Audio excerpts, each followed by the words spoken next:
afraid of grafters. Jacinta, no! Ding, ding. Bane. Can we start again? Go back to what it meant back then. Open minds and open hearts. There, man. No, that's some old school shit that really gets me fired up. If you can find a link, send it to me. Oh, so Canada.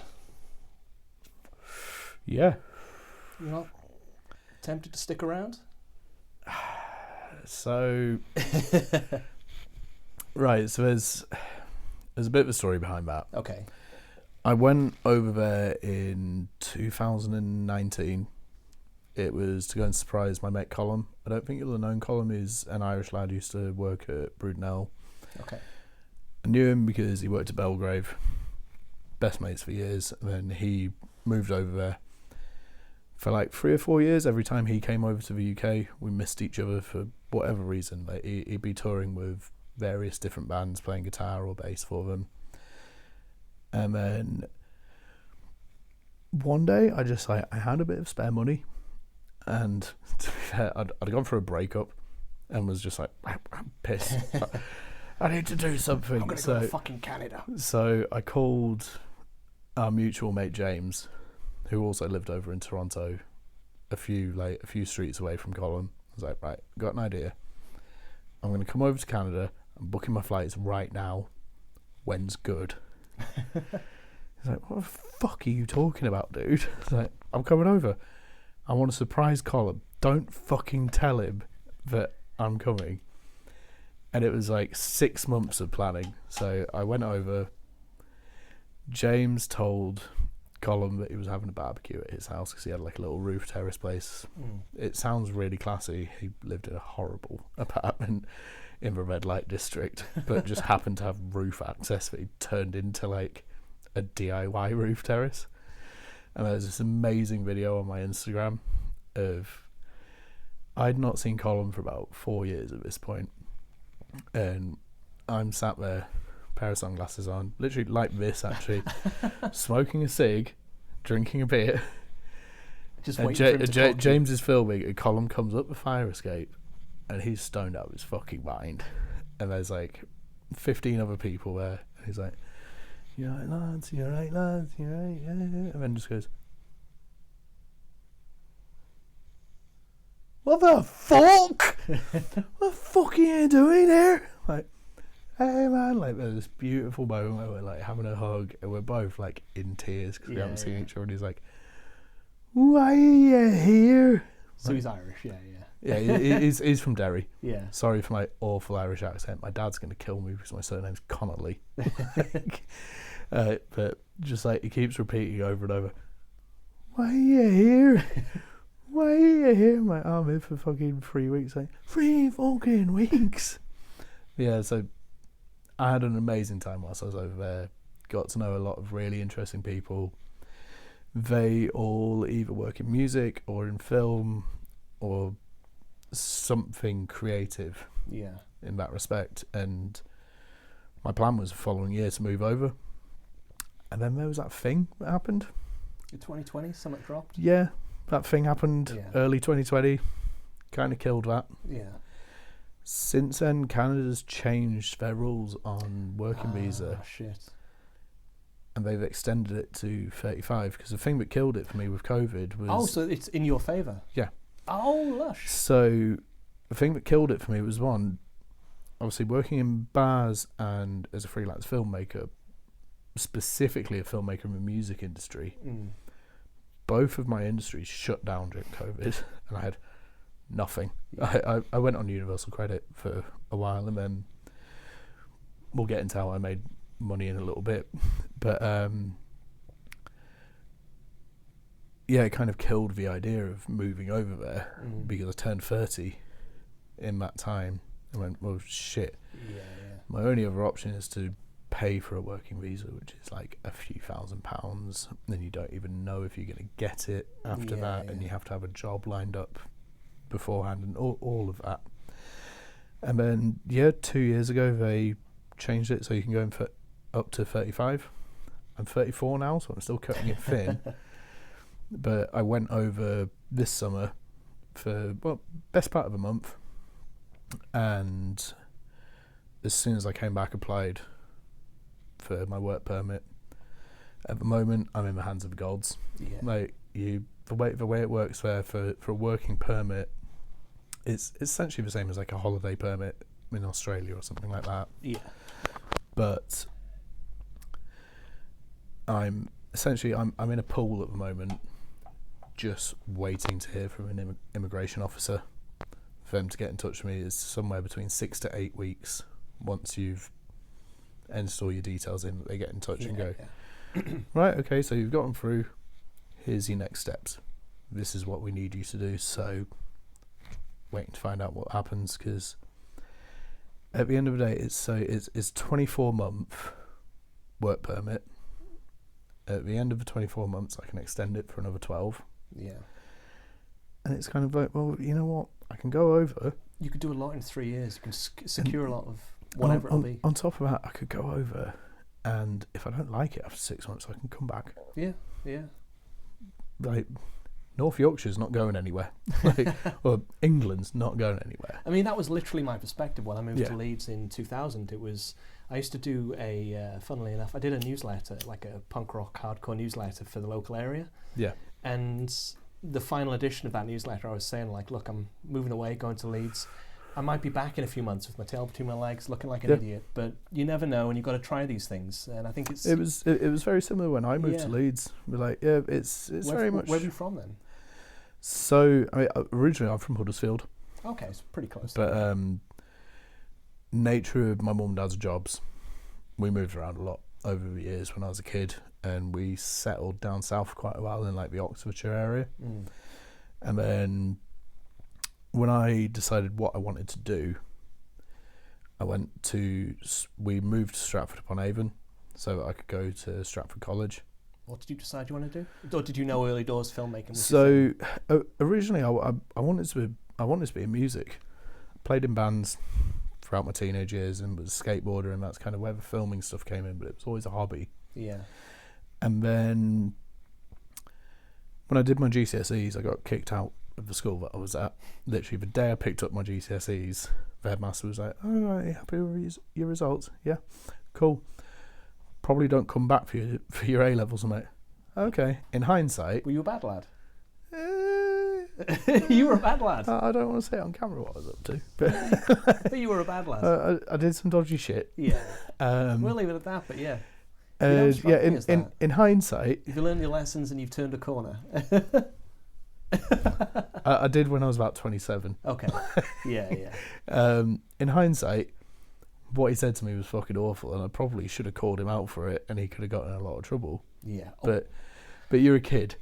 The amount of shit you're kind of like, oh, I don't want my mum and dad to find out that I've been kicked out. So my next option was it was a saving grace. He was like, yeah, don't come back.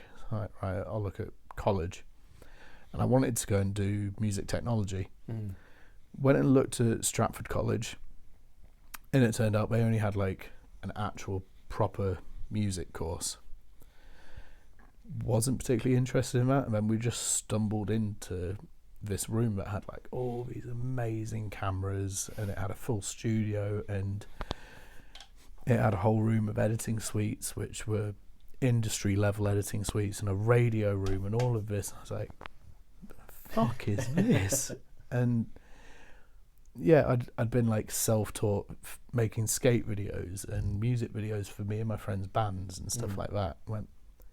I just remember looking at my dad and being like, I think I want to do this. I was just on the cusp of turning 16.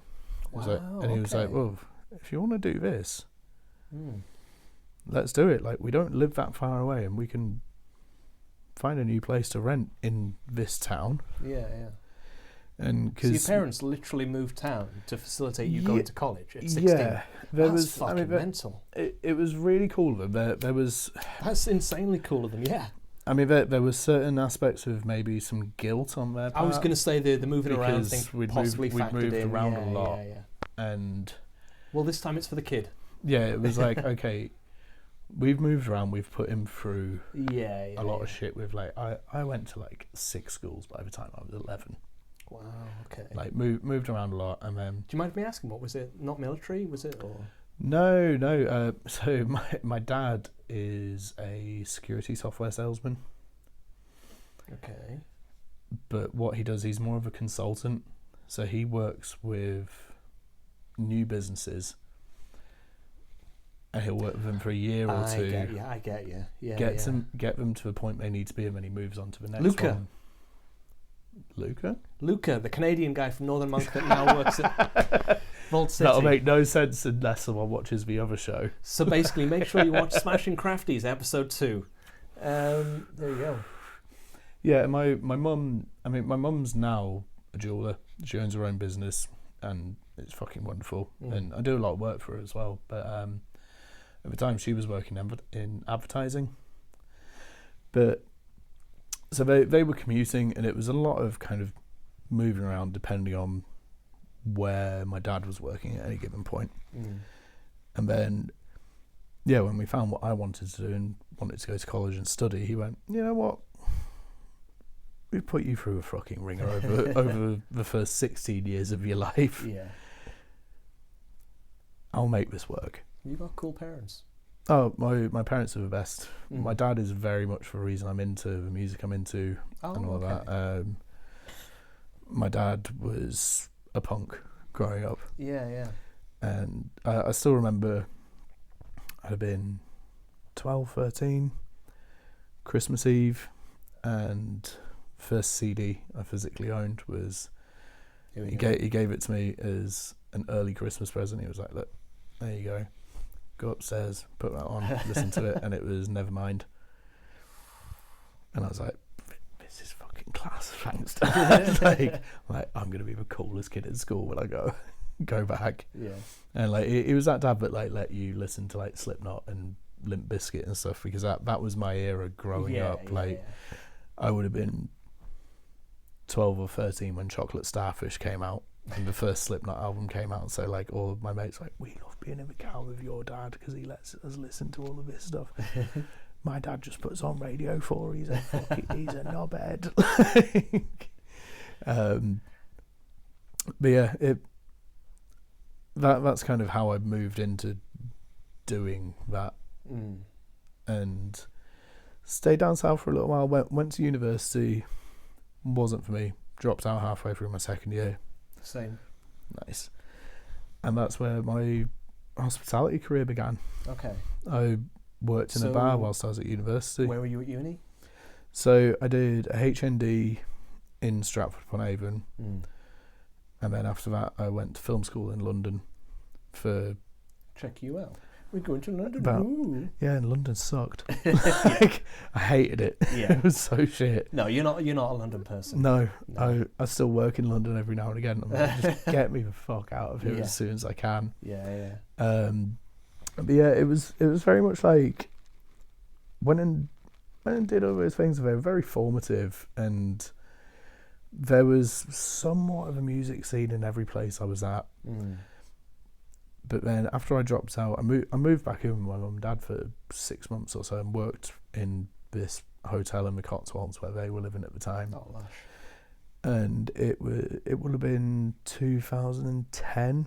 I think my best mate Ed, who we went to primary school together. We've known each other since we were 8 years old. He called me up one day and went, "Oh, dude, so I know you've left uni, but you still doing film stuff?" I'm like, "Yeah, dude, like, as and when I can." Like, cool. I live in Leeds at the moment, and I'm living with these guys who've got a band, and they need a music video shooting. Are you up for doing it? And I think it was the weekend of a royal wedding. I'd never been to Leeds before in my life, and came up. Ed, you might actually know him. Actually, Ed Coleman. He used to put on a lot of shows. Okay. He's the most forgetful man on the planet, and forgot to book. He was working at Cockpit at the time, and he forgot to book the day off for when I was coming up. Shit, it's crazy to think that in 2010 Cockpit was still a thing. I know. Like, I'm trying to think on when, all of those things, but So I came up and I texted him. I was like, right, so my train gets into Leeds City Centre at this time. He was like, oh shit, I'm working till like 4:30 in the morning. I'm like, oh great. What am I going to do? It's like, oh, I'll tell the band to meet you at Burley Park. I'm like, what the fuck is Burley Park? Like, I don't know any of this. And then he's like, oh, don't worry, they're really nice guys. I'm like, cool. I don't know what any of them look like or Did who I they definitely are. press record on that thing? It's Is it flashing? Flashing a red light. I have these moments. It's I need a crew, is what it is. Yeah. But, so yeah, I got the train up and I borrowed what at the time was a really high-end HD camera off a friend of mine and got off the train, and I'm just looking around because I've never met any of these guys before. And just a group of lads went up and were like, are you Mike? I'm like, yeah. Like, oh, we're the band. Do you want to come back to ours? And just got pissed and had a really good night, and then shot a music video on Victoria Road in a basement 2 days later. Had a great time. What was the band? It was a band called Connolly. Is that the one with the violins and shit? No. So. Oh no, that's My Name Is Carly or something, isn't it? Oh, that's. Oh, maybe we're thinking about two different bands. So there was We Came Out Like Tigers. Oh, okay. No, I wasn't thinking about that. Yeah. No, Cali were a bunch of LCOM students. Really nice lads. They were kind of like, basically, they were big Brand New fans. And they were just, they were doing brand new stuff. I played that album. Was it Deja and Deja Entendu? Yeah, right. I can never pronounce it, but yeah, I think everyone has played that album to death. I don't want to sound controversial, but like, I get Jesse Lacey did some bad stuff, but I will always separate the art from the artist when it comes to like. Well, to a degree, that band shaped me quite a lot. I grew up with when the first album came out. I was very much into pop punk, and then Deja Entendu came out, and it was a bit more mature. And then The Devil and God came out, and so with every album that they put out, it got kind of more mature. You were like, oh, I was growing up every time that a new album came out, and I was getting into more interesting music. And it was great. I was old by that stage, so like I was sort of like just the younger kids that I knew. They were like, oh, this is the cool new shit. And yeah. Like, oh, wow, yeah. Yeah, that's kind of how I ended up in Leeds. Like we shot that video. We actually set fire to the basement. So I can't remember her name, but do you remember? What were they called? Was it the Steel Girls? The Steel Girls. They used to do like pyro and burlesque sort of stuff at Fuel. Oh, I remember there was some sort of Fuel Girls thing. Yeah. Yeah. So maybe it was Fuel Girls. I don't like that stuff though. It was never for me, but I basically turned up in Leeds with a camera and had heard the song, and they all got their mates down, and we filmed in this basement, and it was just them playing, and then we filmed some B-roll footage, which was. What do you mean by that? Sorry. So like some secondary footage that was going to be cut in alongside the performance aspect of it. Okay, yeah.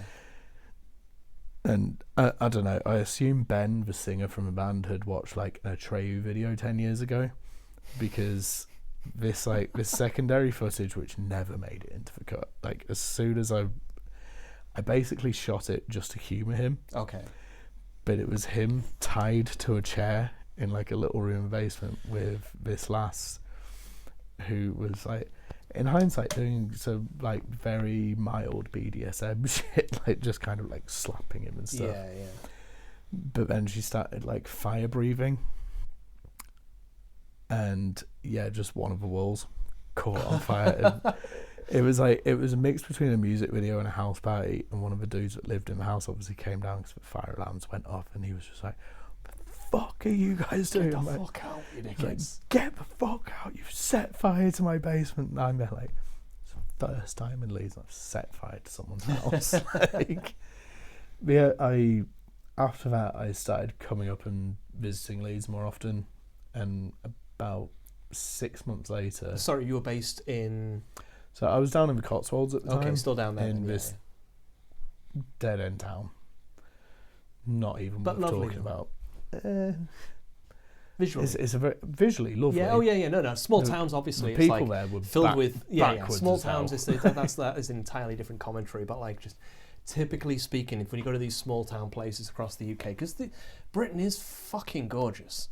Oh, it's amazing. You go around and it's just like nothing but green everywhere you go. And then when you end up in a village or a town, it's like, this is just beautiful. Yeah, and like from like a cinematographer's point of view as well, it's gorgeous. Like I love going, like living in Harrogate now, I love going out once a week in golden hour and just taking my camera and shooting stuff. Yeah.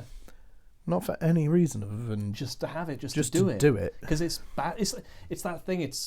There are so many times in life when I say it's money on the table of a concept of the thing.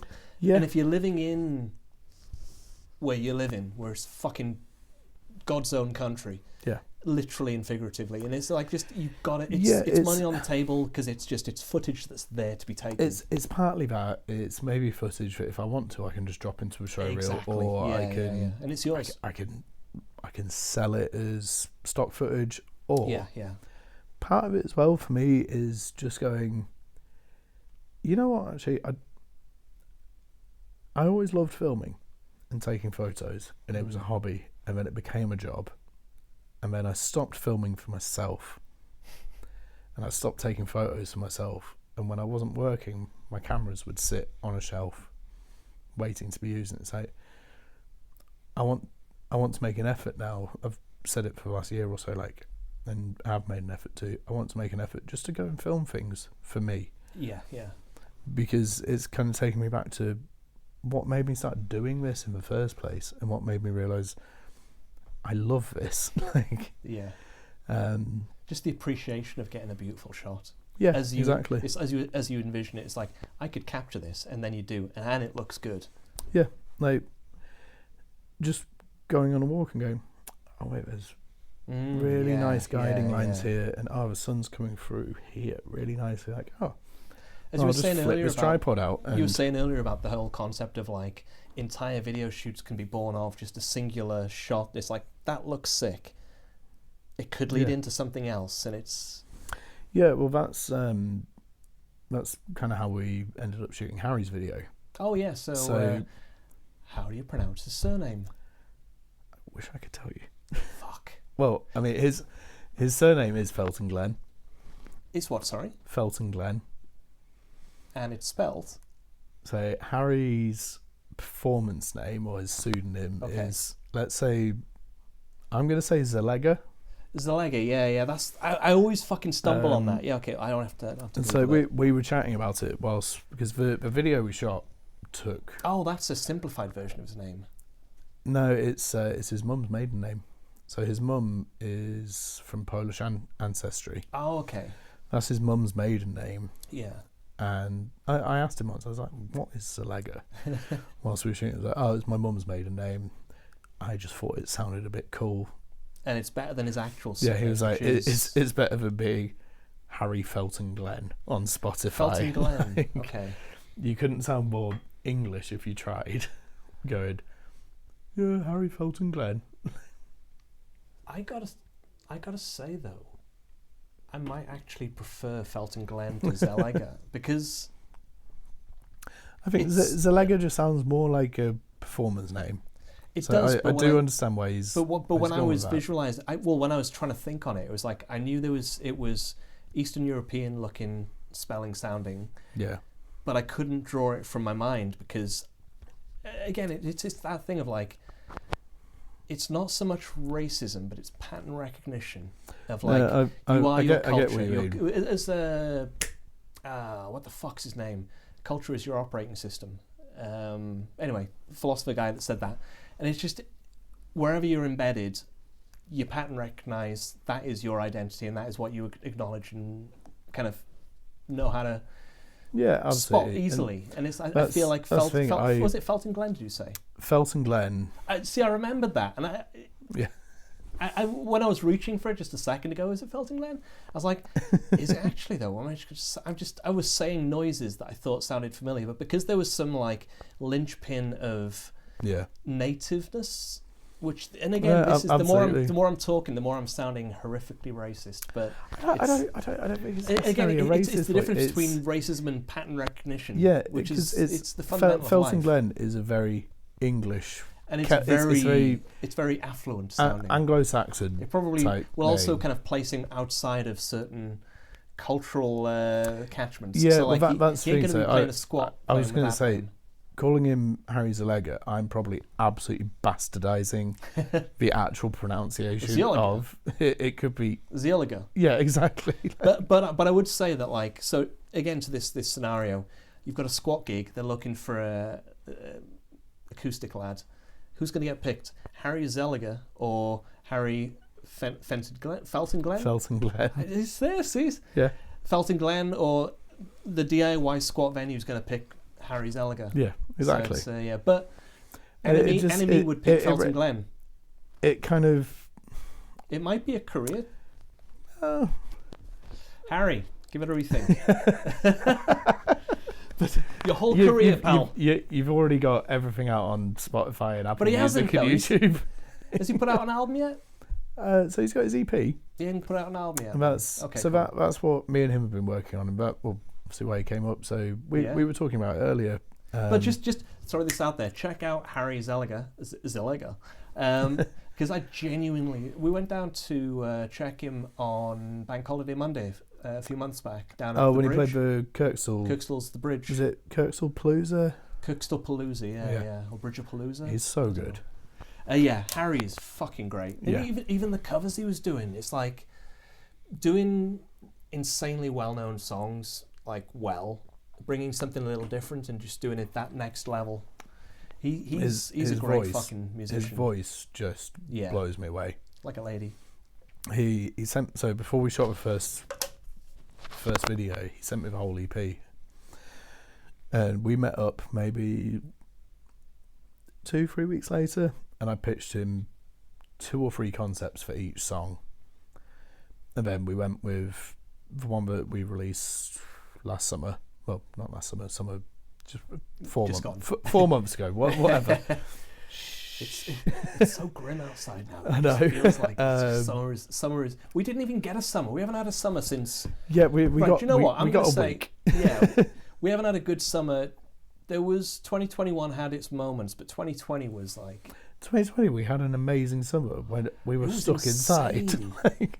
I swear, people are talking about it. Apparently, this whole Hurricane Milton has kicked off the conspiracy theorist on talking about weather manipulation machines causing hurricane, and I don't buy that.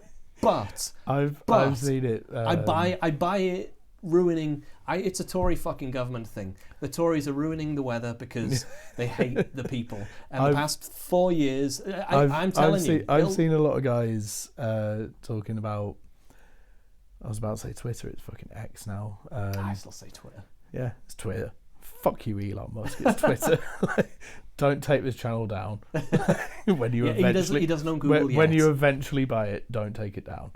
But like those wild American conspiracy theorists on Twitter are like, it's fucking wild that the American government has built a machine that controls the weather, and all they do is fuck with Florida twice a year.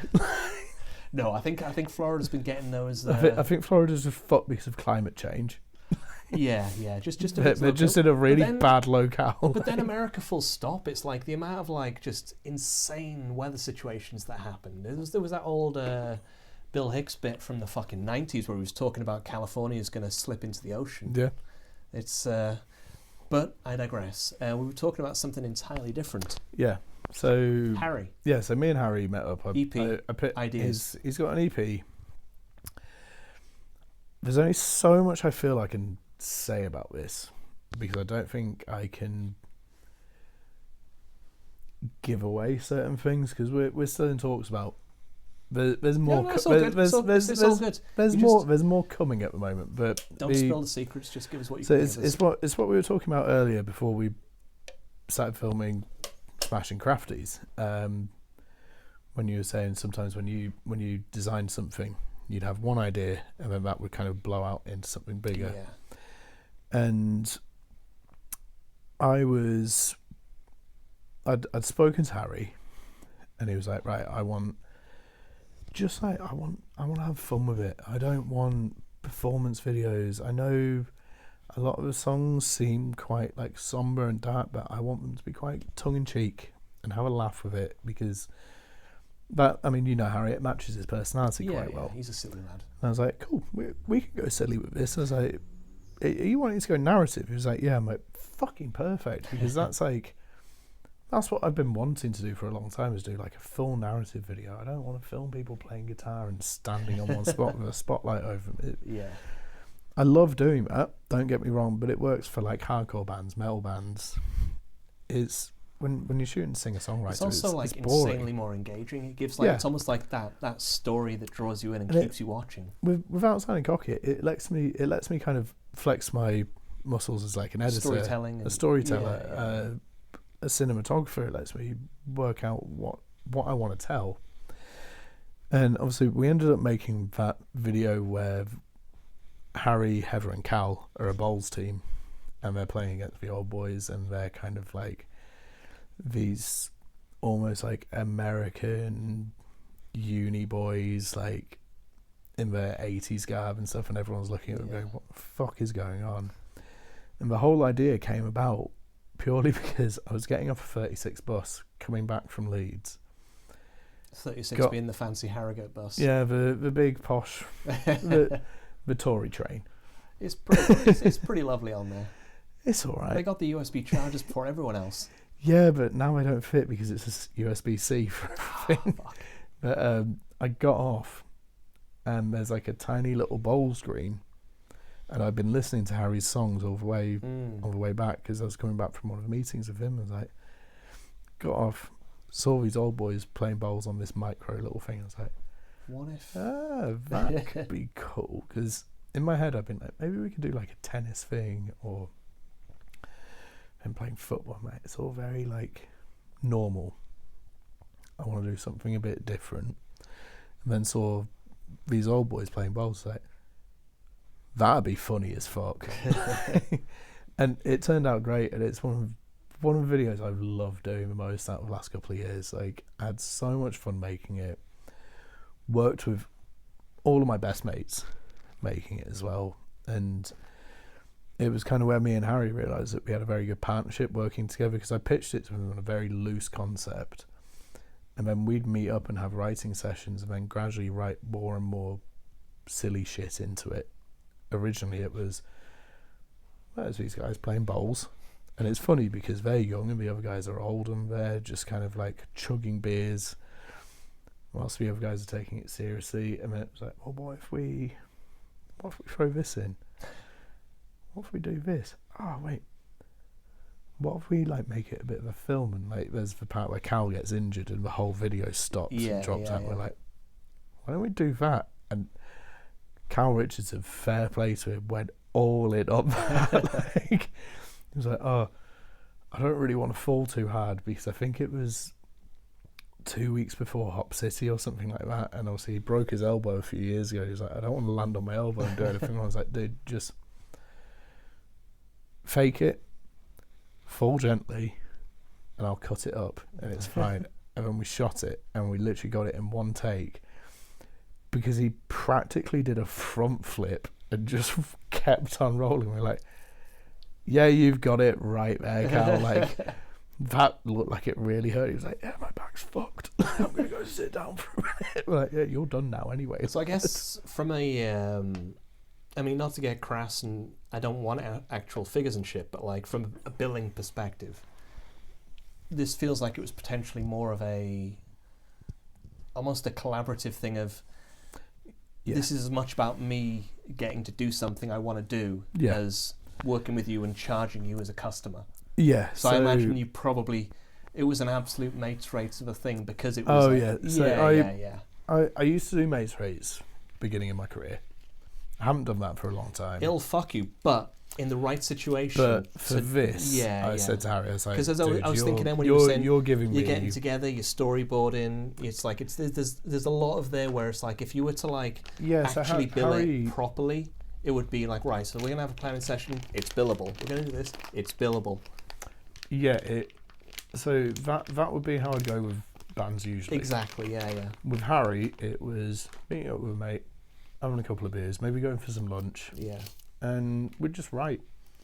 And we'd buy each other a couple of beers, and we did most of it at a Regent where we actually filmed one of the scenes for it as well.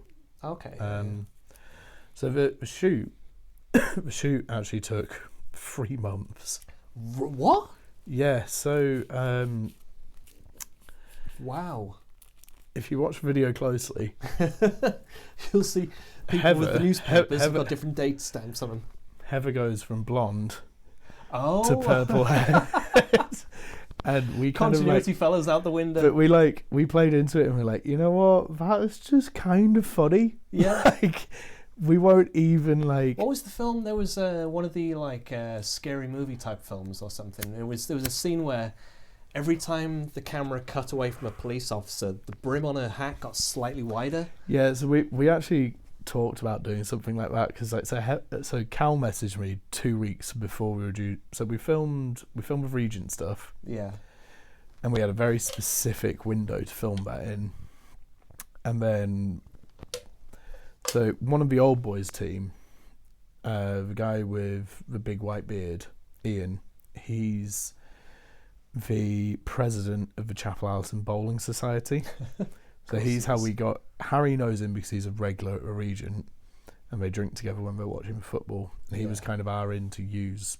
It's not Chapel Allison, it's Potter Newton. He was our in to get it for free. Yeah.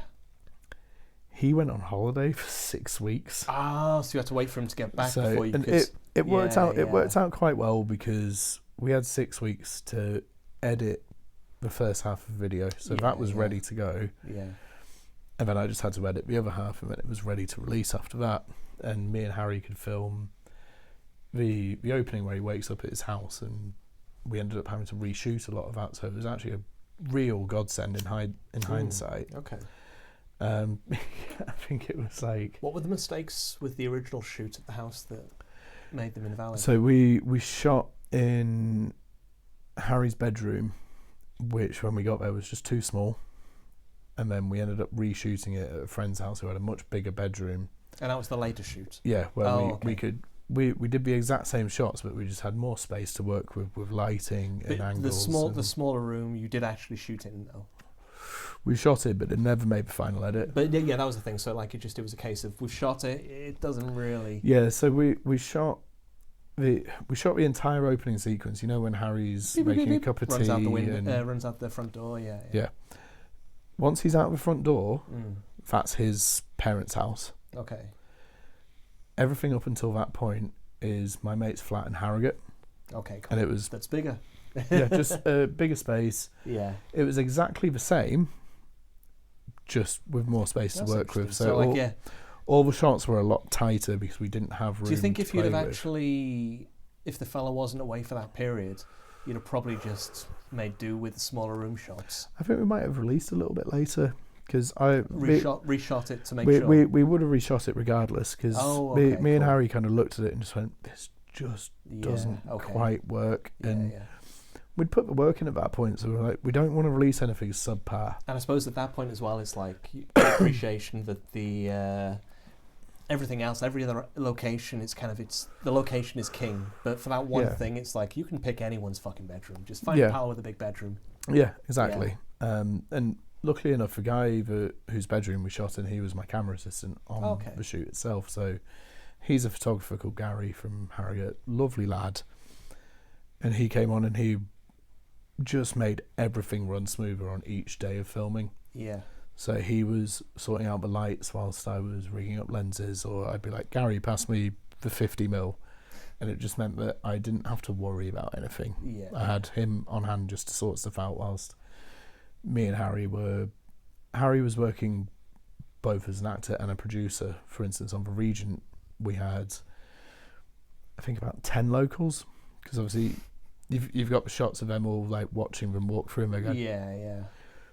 We shot each of them individually. They came in at different points of the day. We shot from, I think, 9 a.m. till 12. and just kind of scheduled them in to come in at this time and this time and this time. Like, right, so I'm going to get you sat here and I'm working with them whilst the next person's turning up and Harry's chatting to them going, right, so I think Mike's going to want you here and here and here. Once he's done filming this, we're going to rejig the lights and move everything around, and then we'll get your shots, and then you're welcome to go off, but we're going to buy you a pint to have whilst you're filming and all That's that. the main thing. Buy him a pint, they'll be happy. It was a great shoot. I had a lot of fun on it. It was just, it was bizarre that it took as long as it did, because I've never done anything for, it's a 4-minute song, I think. But it was worth spending that time doing it. And yeah, the reason because we keep going on tangents, the reason we even got onto it was by the time we came to filming the bowls stuff, which is the main part of the film, Cal texted me and was like, just to let you know, mate, Eva's dyed her hair. Like, good, great. Like, I was like, okay, what colour have they dyed it? And he was like, it's kind of like a tutti frutti. I'm like, okay. They were blonde when they got out of the car and walked into the pub. And me and Harry had a chat about it, and I was like, you know what, mate, this is a very silly, like, tongue-in-cheek video. Why don't we just Heather, play on that? It's that thing for people that dye their hair. It's like with Heather, it's like the amount of times I've hung out with them, and they just. With some people, I just assume it'll be what it is, and I can't even. If I was to think of Heather, I couldn't say what colour the hair would be right now. So it's no surprise that. That's the thing, like no one even got angry. No one got pissed off. Because we were just kind of like, you know what? But as I was saying, though, like I pride myself on an eye for detail. I didn't fucking spot that. So it was one of the things that ended up going on like the planning room floor, not even the cutting room floor. Planning room floor. The pre-production floor. Yeah. I don't think it exists. So We've coined a phrase there. I've come up with that. The planning room floor. Any director that comes up with that now has to Connolly. pay me 10p. Pay the man. Me and Harry were saying, why don't we, like, we never got round to it. I think Harry forgot. We were going to buy a load of wigs on Amazon and have a similar thing to the Scary Movie. Yeah. Every couple of shots, Heather would go from like having a normal hair to then it would cut to them bowling and they'd have an afro, or they'd have like a blue wig on, and it would just keep changing just to like play up to that even more. I like the subtle version. Yeah. I'm glad we didn't go with that, because I think that would have just been a bit too fucking ridiculous. How many music videos or how many products have you filmed over the years, do you reckon? Which is fucking hell. Which is a silly question. Jesus, I've been doing this for like 15 years or so. Yeah, if I'm 34 now, 15, 16 years. With breaks in the middle. So one of the things I wanted to talk about, to be fair, was when I moved up to Leeds, I moved with my then business partner. I dragged him up from down south, and we worked together for 2.5 years, filming bands from Leeds, Wakefield, all over it. None of which are even on my website, my socials, or in my show reel anymore, because we were just filming anyone who would pay us, basically. And then there's no animosity or anything. We're still in touch. He's a cinematographer over in London now. Oh, nice. But kind of got a little bit screwed over. Oh, okay. He through his mum, I think it was. I mean, we're going back to like 2011 now. Can't remember all the innate details, but he got offered an internship for a TV company in London, but he literally gave me 24 hours notice. And at the time, we'd invested all the money we had into a shared business. So he'd bought a camera and a couple of lenses, and back then it was one of those DSLRs that shot HD video. And I'd put the equal amount of money into an iMac that we'd built as an editing system.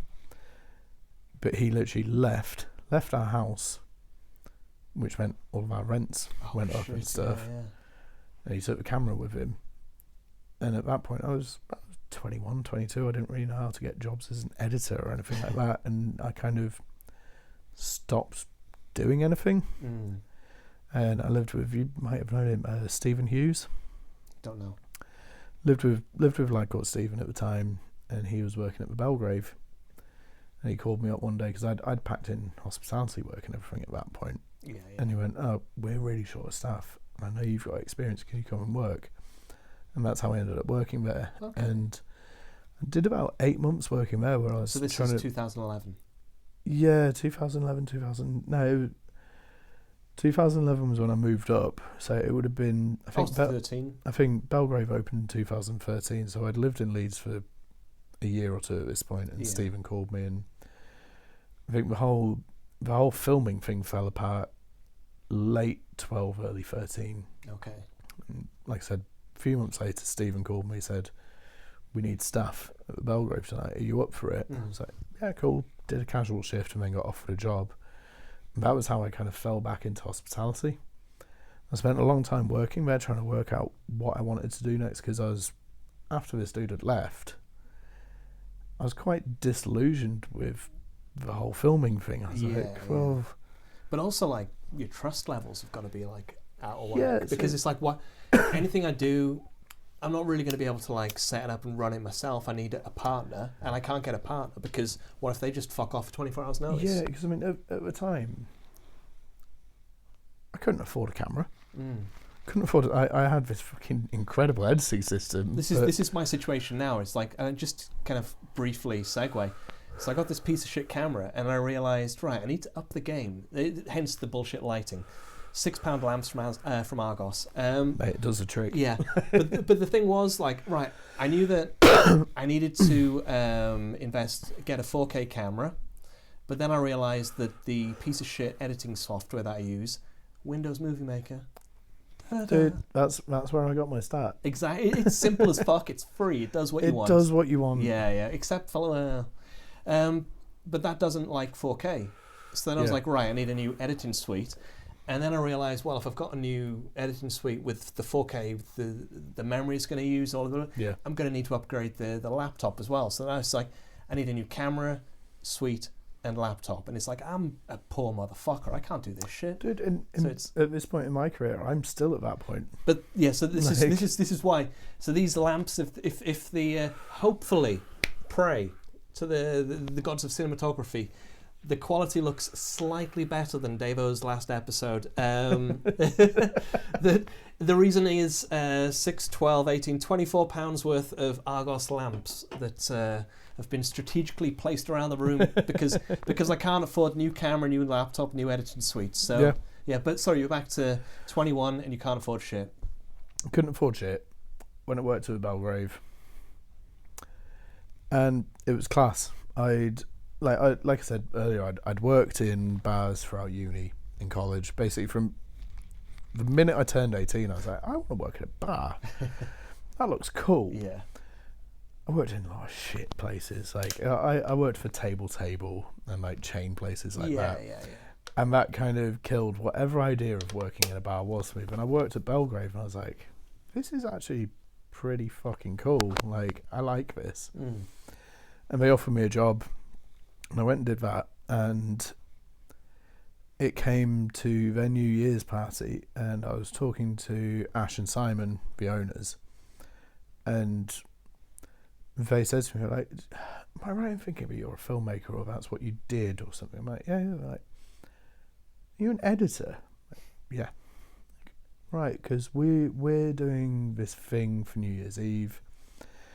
Basically, they hired me not as someone who works for them, but as a third-party agent. Yeah. Outside to edit from, I think it was from 1990 up to 2013, a massive, like, looping film of music videos of all the biggest hip-hop videos that had come out in the last 15 years or whatever it was. And I was like, yeah, fuck it, I'll do that. That's a dream gig. realised how much fucking work that was going to be after I'd taken it on. And there was a guy called Will Leeming that works there, who's one of my best friends in the entire world. Yeah. Shout out to Will. He'd... When we'd been doing day shifts, doing the horrible jobs, like scrubbing the walls in the venue to get the sweat off and stuff like that, we'd gotten chatting, and he was a photographer, he was an artist, and he'd started delving into music videos, but more the editing side and just playing around with stuff. And I just called him, I was like, dude, let's go for a beer. I've got a thing to talk to you about. I had a chat, I was like, I can't do this on my own. And I mean, it was ridiculous in hindsight. So I was living in this shitty little house on Royal Park Terrace, and Will had this like novelty-sized JanSport bag that, when I say novelty, like from your floor here, it was like that big, a backpack, and he used to wrap his iMac in bubble wrap, put it in a bag, and walk from his place on Beamsley Mount up the hill, and we'd just sit. The living room was like this pretty much, just grottier because it's that end of town. And we'd just sit next to each other, and we'd like allocate a year each to do, and a year would be 15 minutes that we'd cut together. And then every now and again, like someone at Belgrave, one of the directors or one of the managers, pisses off, so we'd start dropping weird stuff in. So like, we had shots. They sent us a list of all the music videos they wanted in, and one of them, for instance, was that Kanye West video where it's him and Kim Kardashian basically fucking on a motorbike. Okay. James Franco and Seth Rogen did a parody version of it. Yeah, they did. Yeah. And we just like we just like spliced in like Fight Club style, like frames of like, it would go from Kanye West like, I remember sorry, that. It's not a family show, so we can say it like Kanye West thrusting of it. It'd be Seth Rogen going. So I remember like, he had his top off and shit. Things like that. That was a great video. But after we did that, me and Will realised like we worked really well together, and we had a lot of fun. Like it was before I quit smoking weed or anything like that, but we'd just sit there and like we'd smoke some joints and drink beers and just cut this stuff for like. We spent our days off for like 3 weeks doing this and just hanging out. And then some of the lads that worked at Belgrave were in a band called Cause Landing, who are now Beauty School, who are doing quite well in like the pop punk scene. It's not really my thing, but they're lovely boys. Pretty sure there used to be a band. Oh, no, I think it was Beauty School Dropouts. Were on. Yeah. Crackle? No, Boss Tunage. I remember the name. Real old, yeah. Anyway, sorry. But yeah, after we did that, a lad called Cam at Belgrave who approached me and was like, "Oh, I didn't realise that's what you did. Me and my band have just recorded an album. Open doors. We're looking for music videos. Would you be up for it?" And I chatted to Will. I was like, "You up for doing it? Like, that could be fun. Like, there's a bit of money in our pocket." I think we charged him like 300 quid. Yeah. For a day filming in the Belgrave venue. That's insane. We, like, funny enough, lighting wise, we used like builder's lights. Nice. Just one set, and we just moved it for every single shot. Yeah. And just backlit everyone. And we did that. And it was just going to be like, oh, it'll be fun. It'll be a one-off. Neither of us really planned on it being anything serious. And then whilst we're editing, we get a call from a band, and they're like, oh yeah, so Roxanne are doing a 24-hour exclusive on the video when it comes out. How do you guys want to be credited? And we're like, shit. I'm going to think of a name now. Like, so this is how I ended up working under the moniker, which is still my email address to this day. MW Phil, because we just went Mike and Will. And we ended up going, oh shit, we need to like make a fucking Facebook, we need a website. Yeah. Because if it's going to be linked off Rocksound, like, we need something. Yeah. Luckily, Mike and Will is obviously just two initials that go together, so we just had like Nice. and just joined the two together. we made that in like 5 minutes on Photoshop in my bedroom one afternoon when we were high as shit. And then started getting calls from other people, because obviously like working in a place like Belgrave, there's a lot of LCOM students, or there's a lot of students who know other people, and then people saw the video we put out and they got in touch with us, and then all of a sudden we were getting booked by all these people. Like, fuck. So called this dude that I hadn't seen for like 3 years, like, hey man, so I've accidentally started a production company. I like just, in fact, I downloaded a knockoff version of the Deaf Heaven. What was that pink record they had? House. The Sunbather. Sunbather, yeah. The original MW Film logo. I downloaded a knockoff version of the Sunbather font, and that was the MW Film logo. I was like, we can't use that.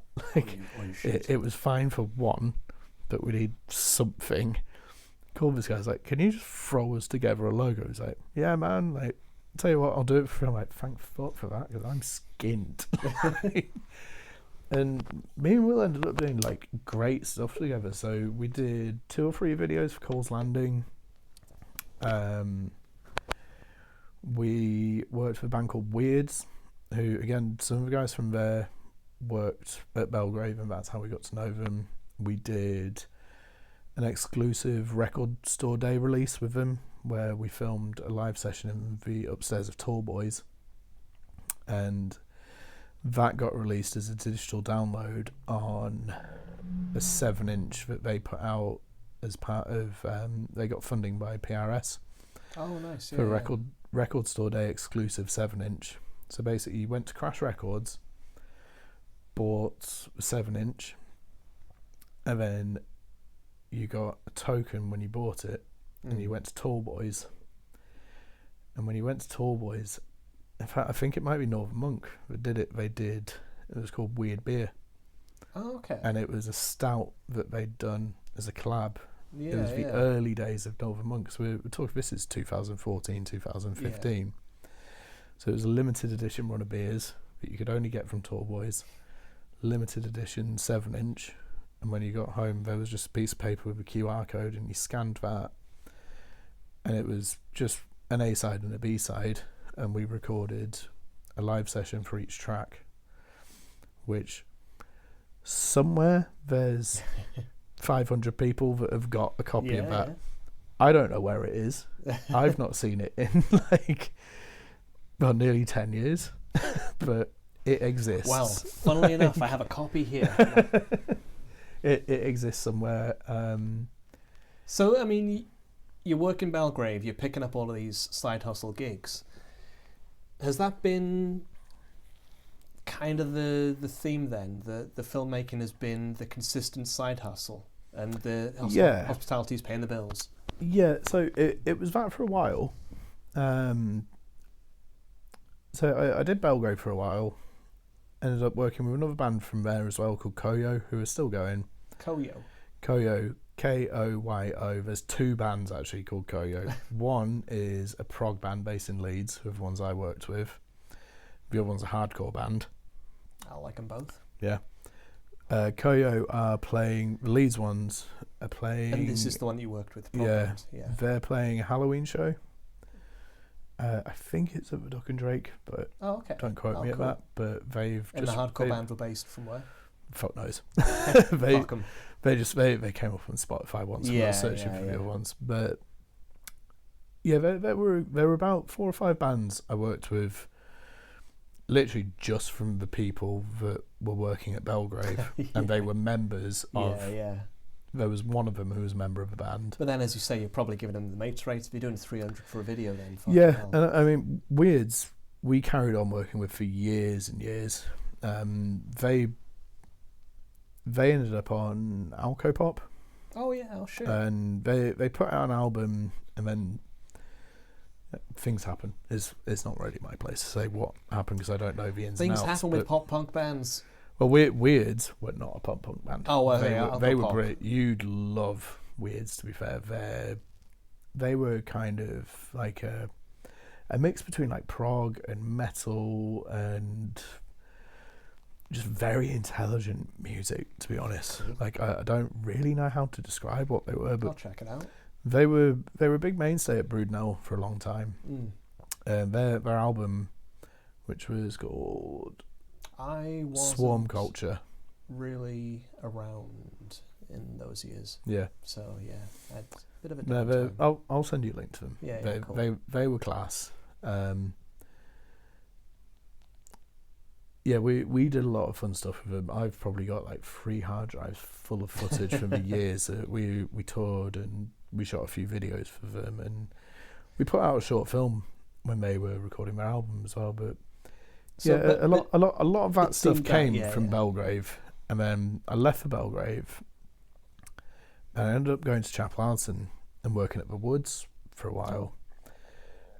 Because the idea was kind of get out of the city centre. Isn't that like more of a cafe spot? There's a bar. Oh, okay. I was thinking of somewhere else. So the Woods is the one. If you go into Chapel Alton, it's crossroad from opposite in Cafe Nero, and it's got that big outside patio area. Yeah. Great little spot. I went there almost to Cocoa. like get out of. I love House Cocoa. It's so good. I'm in love with the cocoa. I've been. That song is. Fuck, I've not heard that song in so long. That song has crept into my subconsciousness recently, and it's just this baking soda. I got baking soda. Whip it through the glass, fella. I edited that bit. I just love the video where they've got all the like piles of gear I'm in and love guns with and the cocoa. It always reminds me of. Do you remember that dude Stitches that went viral for a while? No. He was basically he was That a rings a bell. coke dealer that was releasing raps on YouTube, but like Okay. he was doing like quite high end videos, and he had tattoos. That really of, rings a like, bell. The Joker lips, but like stitches over his lips. And stuff. Yeah. Oh, like of that era though, back then. Back then, and he had one of the single best and worst lyrics I've ever heard of my life. So he had a track called Miley Cyrus, and the lyric was, so the chorus was, "I'm in love with Miley Cyrus," but then there was just one line which was, "Fuck Billy Ray Cyrus, I'm your daddy now," and it's like, oh, all right, lad. That's crossing terms there. That's a bit of a conflation of terms, I think. Fuck knows what happened to him. I imagine he's definitely in prison. I remember, yeah, like insanely vaguely. He basically just he built like a viral career for about a year on rapping about the fact that he was a coke dealer, and then he tried to turn his shit around. He was like, "I'm not doing drugs anymore. I'm gonna be good to my kids," and his career just went. I was like, well, I don't care anymore. If you're not doing the wild shit, I don't give a fuck. But we care about Coco. But anyway, Chapel Alton. Yeah, so move. Shouts to Rosita. Got to get you on the show. Yeah. So moved to Chapel Alton. The idea was to kind of get away from that wild city centre bar life. Yeah. Chapel Alton's worse. That's where all the people with money are. So suddenly you're finishing work a bit earlier, and they're like, "Do you want to come back to mine for an afters?" I'm like, "Yeah, I'm not going to say no." And it was a lot of fun, and I definitely dipped off a little bit in the stuff I was filming. Not so many bands in that sort of circle of the afters. Yeah. I was still working with all the bands that I'd met in the city centre and still doing work, and I started going on more tours around that time as well. Oh, nice. Because it was less high volume bar work. It wasn't working till 4:30 in the morning where you need 10 members of staff on a Saturday. Like, there was more options to go away for 2 weeks. So started touring a bit more there, and that was great, but it just didn't end up being for me. Touring is insane fun. I loved touring. It was, working in Chapel Alton didn't end up being for me. I was going to say touring is great fun, but I can entirely see how it is not for everyone. And it's like the amount of times where it's like, this situation I'm in right now, which is entirely indicative of being on tour, is something I entirely fucking hate. And it's also fucking great. We were doing smaller tours, and I've only ever done small tours. Recording sessions whilst I was working at Belgrave as well. So we toured with Weirds and did everything from, playing in some amazing places in Europe to playing in a practice space with a hole in the ceiling that we had to stay in Hull. Nice. All on the same leg. So it was like the lowest and highest sort of bits. And that was great. Koyo, who I was talking about when we were at Belgrave, because some of us were part of management, and also the management and the directors almost like kind of wanted to help our creative endeavours there. Would give us time off and make it work for me and Will and the guys from Koyo went to Wales. Pardon me. I can't remember where it was, middle of nowhere. It's called Foal Studios. Yeah, who runs that? So I don't know now, but at the time it was owned by the original bass player from Hawkwind. That's what I was getting to. Yeah, that's what I remember. I know somebody else has recorded there. Oh, there's been some amazing bands. Yeah. It rings a bell, but I can't remember. Yeah, I can't think what it is. Yeah. My Bloody Valentine have recorded there. Yeah. That's the one that comes straight off my tongue. There was a lot. I think Hawkeyes. Do you remember Hawkeyes? Hawkeyes recorded there, yeah. Did they? Oh shit. I think they did. My brain's not fried. But I remember them well because they were one of the bands that were kind of big in the scene in Leeds when I first moved here. I remember that video that they shot part of it was shot at Broodnell with the zombies attacking. Okay. I think it was before. Were they under a different name before Hawkeyes? Chicken Hawk. Yeah, it might have been when they were Chicken Hawk. Yeah. Class video. That band, but that I'm sure it's still floating around YouTube somewhere. I've never seen a video or anything, but like I remember checking out the album again, literally about 2 or 3 weeks ago. Yeah. The album's fucking great. That so band, good. the dudes, just great fucking people. I remember we broke their bass one time at a house party. Ryan's, and do you know what? I messaged Ryan asking what happened with that bass at the bass party, because I just when you have like one of those like insane nights where just everything happens and you're just fucked up and you can't remember to place what happened. Yeah. And I remember me and my pal Liam were just on a wild one. Was this at a house show or? It ended up at a house show, but like our night started long before that, and we just sort of like just went through Leeds, and it was just the wild night. We ended up at a house party in Hyde Park somewhere, and there was some guy. Well, we played a set. We broke Ryan's bass, I think, and with me and Liam, the band we were in at the time, so we went to a party and saw this other lad that we were in a band with, just like, oh, let's do a fucking set. Yeah. But then some guy who was like an ex-military type guy had a meltdown, and then the police got involved, and it all went a bit crazy. Oh, dude. I can't remember it from shit, but I gave Ryan a shout. I was like, did this happen? And I didn't hear back from him, so I can only assume it did happen. Yeah. But point being, Hawkeyes, check them out. Albums on Spotify. Probably a couple of albums, but absolutely fucking great stuff. I don't know what happened to them. I never really knew those guys. They got a deal. They were a band that were kind of like on the periphery when I moved up this way. I think we tried to put them on a few times. So when I first moved to Leeds, my first house in Leeds was on Morris Lane, just top end of Kirkstall. Okay. And we had this. It was fucking amazing. It was a 3-story house overlooking Kirkstall Abbey with this massive basement. We just started putting on house shows. As you do. And this was around the time that like Scrams and emo and stuff like that, and like that kind of Midwest emo was big in Leeds. And one of the guys I lived with, was putting on like little DIY shows at Wharf Chambers and stuff like that. So half the time he'd book shows and then put on a show in the evening at ours afterwards. And like we had bands like We Came Out Like Tigers, Cavalcades, Will Die Smiling, Night Harvest, who were doing really well at the time. Will Die Smiling, a good fucking band.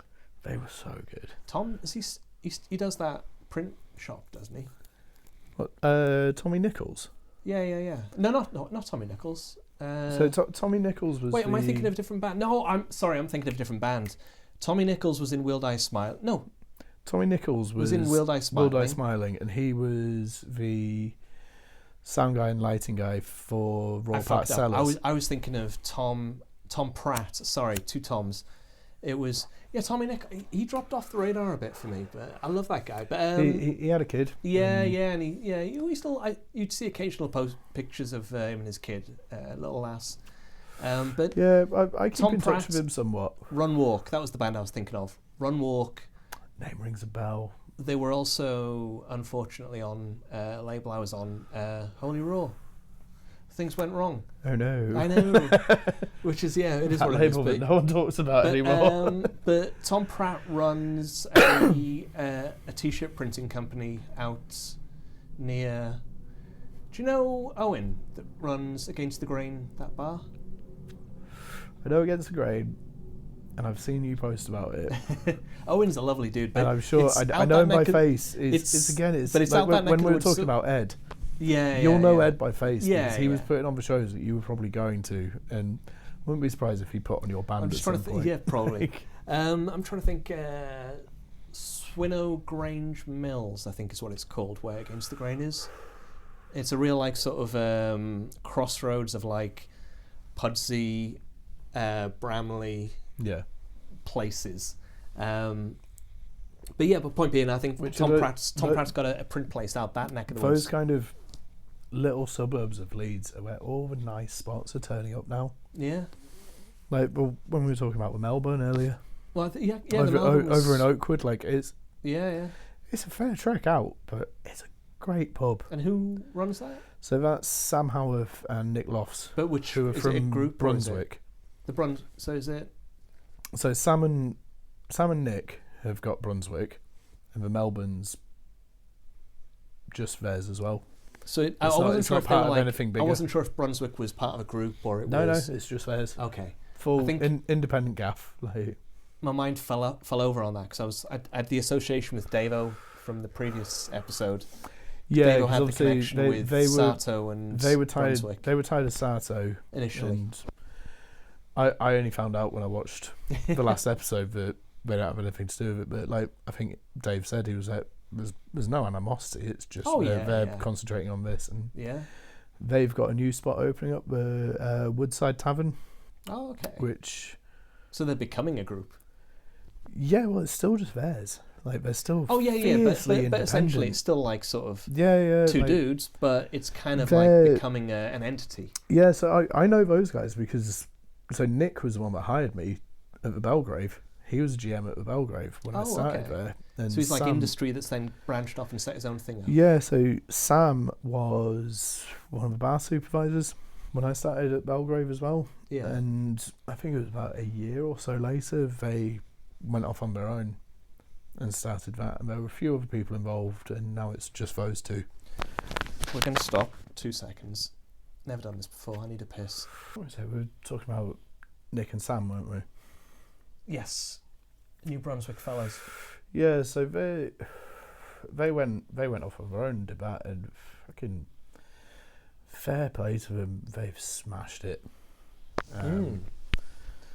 But Brunswick still looks like such. You can walk past it, and it looks like an entirely unassuming place. I think that's one of the things I love about it, though. It's just they very much advertise themselves on both their sites as just neighbourhood pub. Yeah, and that's exactly what they are. They do what it says on the tin, sort of thing. What is that neighbourhood though? Just a little bit outside of the northern quarter. Yeah. And then I suppose the second one, the neighbourhood's Oakwood. Yeah. I mean, it's when you get out to the suburbs, obviously it's a lot more pertinent then that it's actually a fucking neighbourhood, but it's a bit of a tall claim when you're in the city centre. I think for the Brunswick it's local beer gaff. Yeah. There's a lot of flats nearby. Yeah, then Oakwood's neighbourhood bar. Okay. And confessional time, and it feels a bit of a dick thing to say because like whatever, but I've never actually been to the New Brunswick. you're missing out. Yeah. Best roast in Leeds. Really? Hands down. Really? So good. Okay, well, I'm I going to be would there on Sunday. Fully recommend it. Yeah, yeah. Like, I've never had a bad roast there. And I love a roast. The only thing I'd say is book in advance. Yeah. I they hate fill booking, up. but yeah, I will. Yeah. So, I think they do... Is there like 2 floors? I think there's 3 now. I don't know if you can eat on the Nice. top floor. They've got a pool table on the 3rd floor. I had my 30th birthday on the 3rd floor. Oh, nice. And back then it was just an empty room. And they just gave it to us for free. Yeah. And I left it to my best mate Abby just to sort all of it out. I was like, it's my 30th. You do things. I reckon people can't hear you. Nope. Balance it on a... We're on Instagram Live, people. Hey. Is anyone watching? I don't think anyone's watching. Oh, Paul. Hey, Paul's watching. Hey, man. Paul doesn't want to come on the show, though. I fully was like, dude, do you remember Single Shot? Yeah. Single Shot, the shop in Leeds. Yeah. And yeah, so I was like, he's used to work in HMV prior to that, set Single Shot up. Now runs predominantly the print stuff down at Boom. Okay, cool. But yeah, awesome fucking guy. Dude, I fucking love Boom. Yeah, Boom is fucking great. I've been to so many good shows there. I've filmed a lot of music videos there over the years as well, just because it was a great space to use. Yeah. So we've used that kind of main room for 2 or 3 videos. What bands? I'm trying to remember. There was one. There were 2. God, what was the band called? Fuck. Luca. The Luca. Northern Monk guy. Northern Monk guy, yeah. So we'll get back to it in like 30 minutes' time. But yeah, no, Boom is fucking... I mean, they secured Converge and Cave-In. Yeah. Like, if you're gonna get Converge and Cave-In in a venue that size, you are forever the fucking goat. Yeah, that was insane. So yeah. I wasn't at that show because me and Cal were at Art Tangent. Oh yeah. Converge headlined one night, and then the next day they played at Boom, and we both saw the videos of them playing at Boom after they played at Art Tangent. And we were just there like, I wish I'd been at Boom. I was literally like stood front of stage, distance from me and you, and it was just like, this is the greatest fucking... I've loved Converge for insane. Over a quarter of a century. Yeah. And it's like, to get to like... The thing for me was seeing just how much as a band they genuinely were enjoying playing. Yeah. That is just mind-blowing to me. That's the thing. So they were having the time of their fucking lives on stage. Yeah, I bet they were, because they were going... I imagine they were like somewhat going back to their roots in that, playing in a tiny room. Yeah. To what, like 300 people, if that, and like, I mean, the videos that I saw, you could almost see the sweat dripping off the ceiling. Like there wasn't a pit; it was just an entire room was the pit. Yeah. And the night before, me and Cal had seen them play the main stage at Arc Tangent, which was great. Oh yeah. But it's different. It was massively different. Like maybe call me a purist or an elitist, but we came out of watching them, and me and Cal both went, yeah. But festival sets, it was fine. But yeah, it's a festival. You come to expect it somewhat. You're like, yeah, I'd rather that was at Boom. Like for a band like that, like so every gig to be at Boom. Paul, every gig should be at Boom. So like I think the next day at Tangent, Russian Circles played. Oh, them in a massive tent like that. Yeah, with that atmosphere. I can take is absolutely amazing. I would actually take Russian Circles in an arena venue. Yeah, like there aren't many bands at all that I want to see in an arena. That would just feel like there's bands like that, like so Russian Circles and just fucking let it roll over me. Russian Circles and So I Watch You From Afar, those kind of bands with that massive kind Soundscape. of post-rock Yeah. atmosphere, soundscape sort of thing going on, work really well. Hardcore bands, Not so much. Not so much. Yeah. And that is what it is.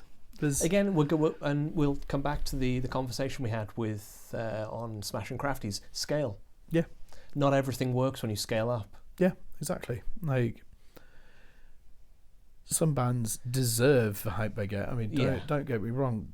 Converge laid the groundwork for many incredible bands. Converge deserve every single cent that they've been given in.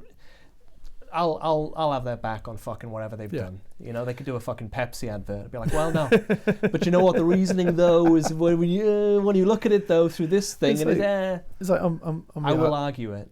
On the art tangent. Skillfully done. Yeah, I try my best. I'm a writer too.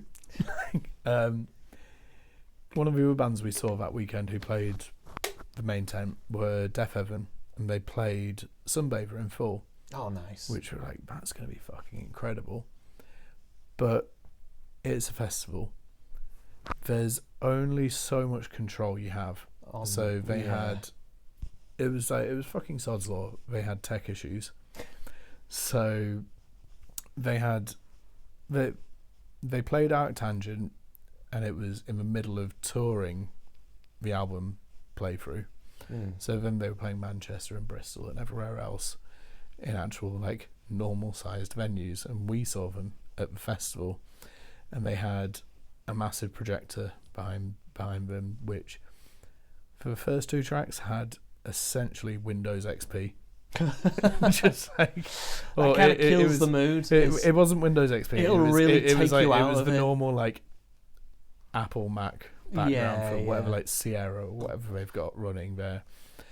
And when you think of like the singer whose name I can't remember. When you think of that album though, when you think of like the first moment, having that fucking backdrop is just going to take you so out of it. It's like glitching in and out, and then on top of that, that's horrible. I can't remember the singer's name, but like so the first track on the album is Fred. I think it's Fred.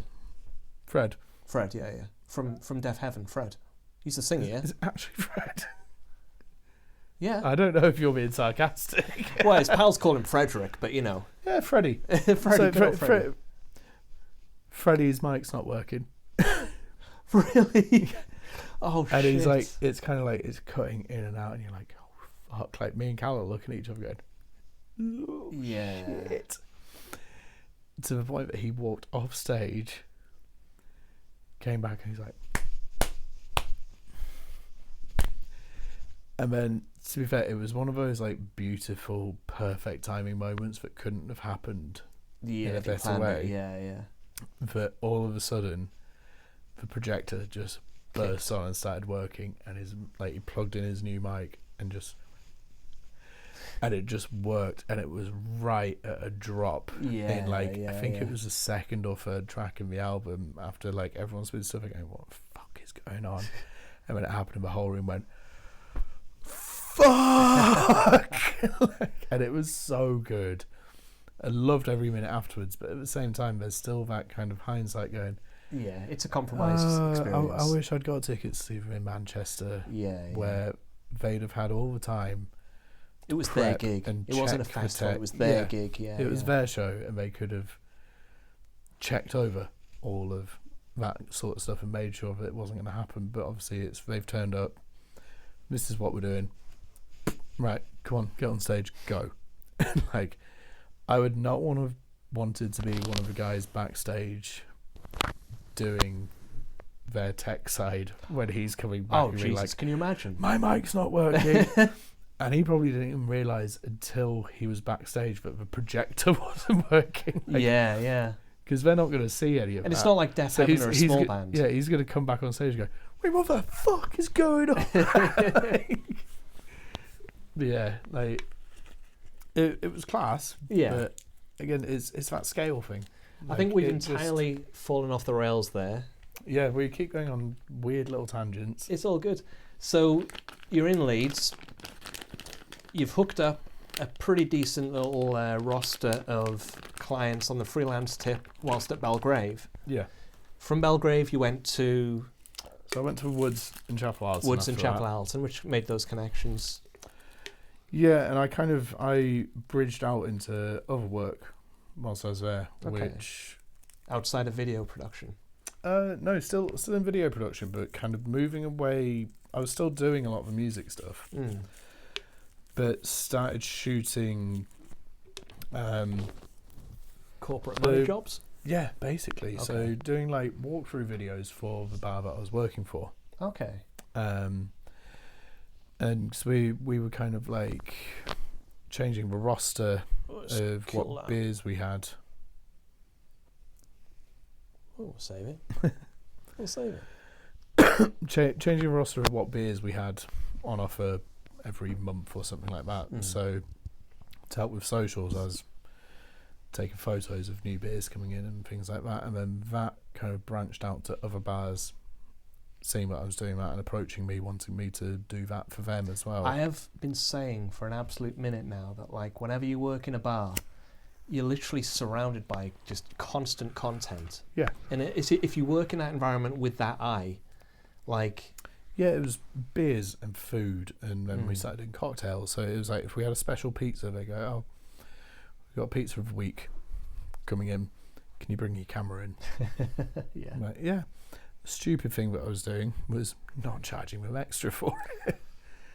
But again, I was mid-20s at this point. I wasn't really thinking about it. I was like, yeah, I'll come in and do that. Like, I'll do it for an hour or two before my shift. Can you buy me a pint? But also, if you've actually got like a full-time gig that's paying your rent, then everything else is kind of, in your mind, it's kind of a side hustle. So you're going to undercharge. Yeah, and like I said, at the time I was going on tour, on and off quite a bit as well. And me and Will were doing quite a lot of work together. That was another partnership that fell apart, but for completely different reasons. He actually ended up moving to Manchester and becoming a tattoo artist. Okay. And he does a lot of my tattoos now. What's his Instagram handle? So his Instagram is Lil Weeming, LILWEEMING.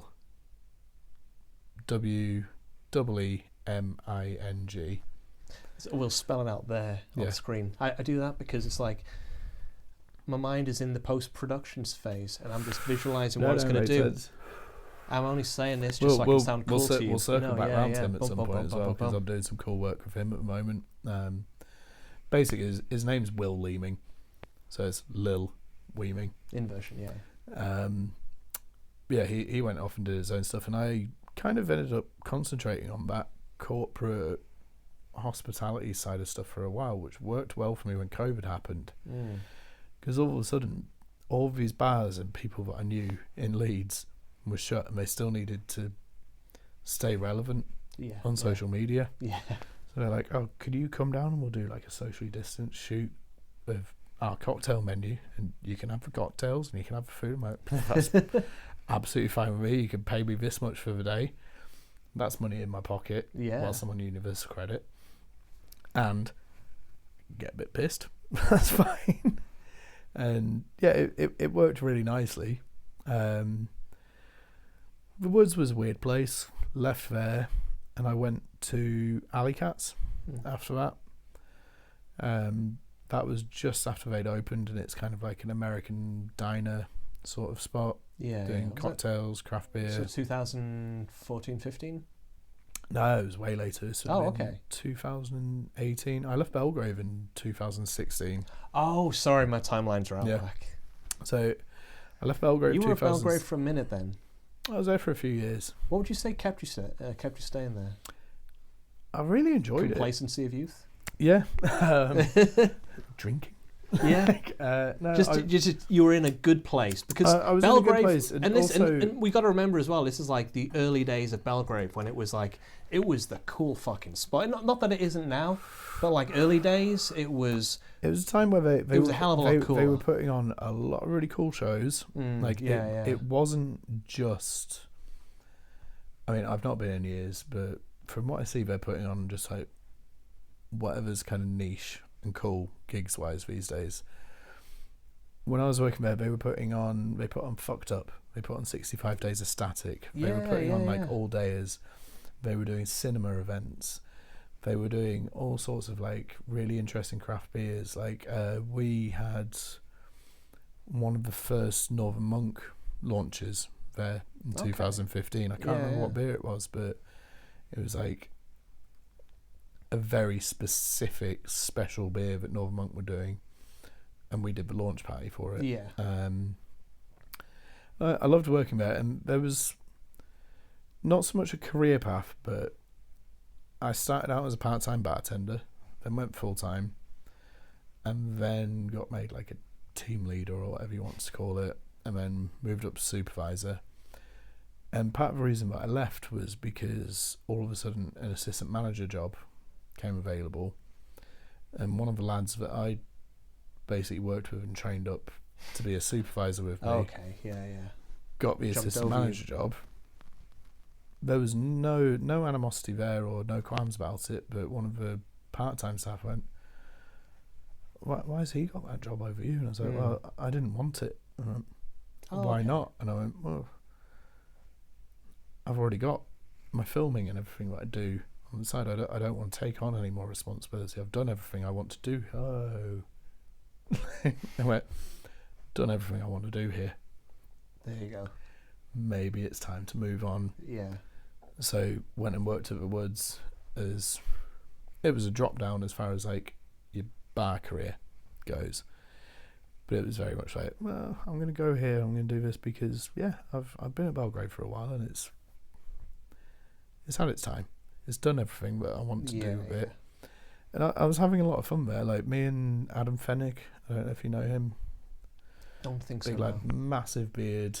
He ran a book club for a little while. He was on Call Lane and a few other spots. Like he's about 6'30". Like he's massive. Is he bald? No, I was thinking of a different guy. no. But so at one point, me and Fennick used to. I don't know why I did that as well, because you know what the word bald means. Me and Fennick at one point were kind of given an allowance every week to go and just wander around all the other bars in Leeds and see what kind of stuff I had on.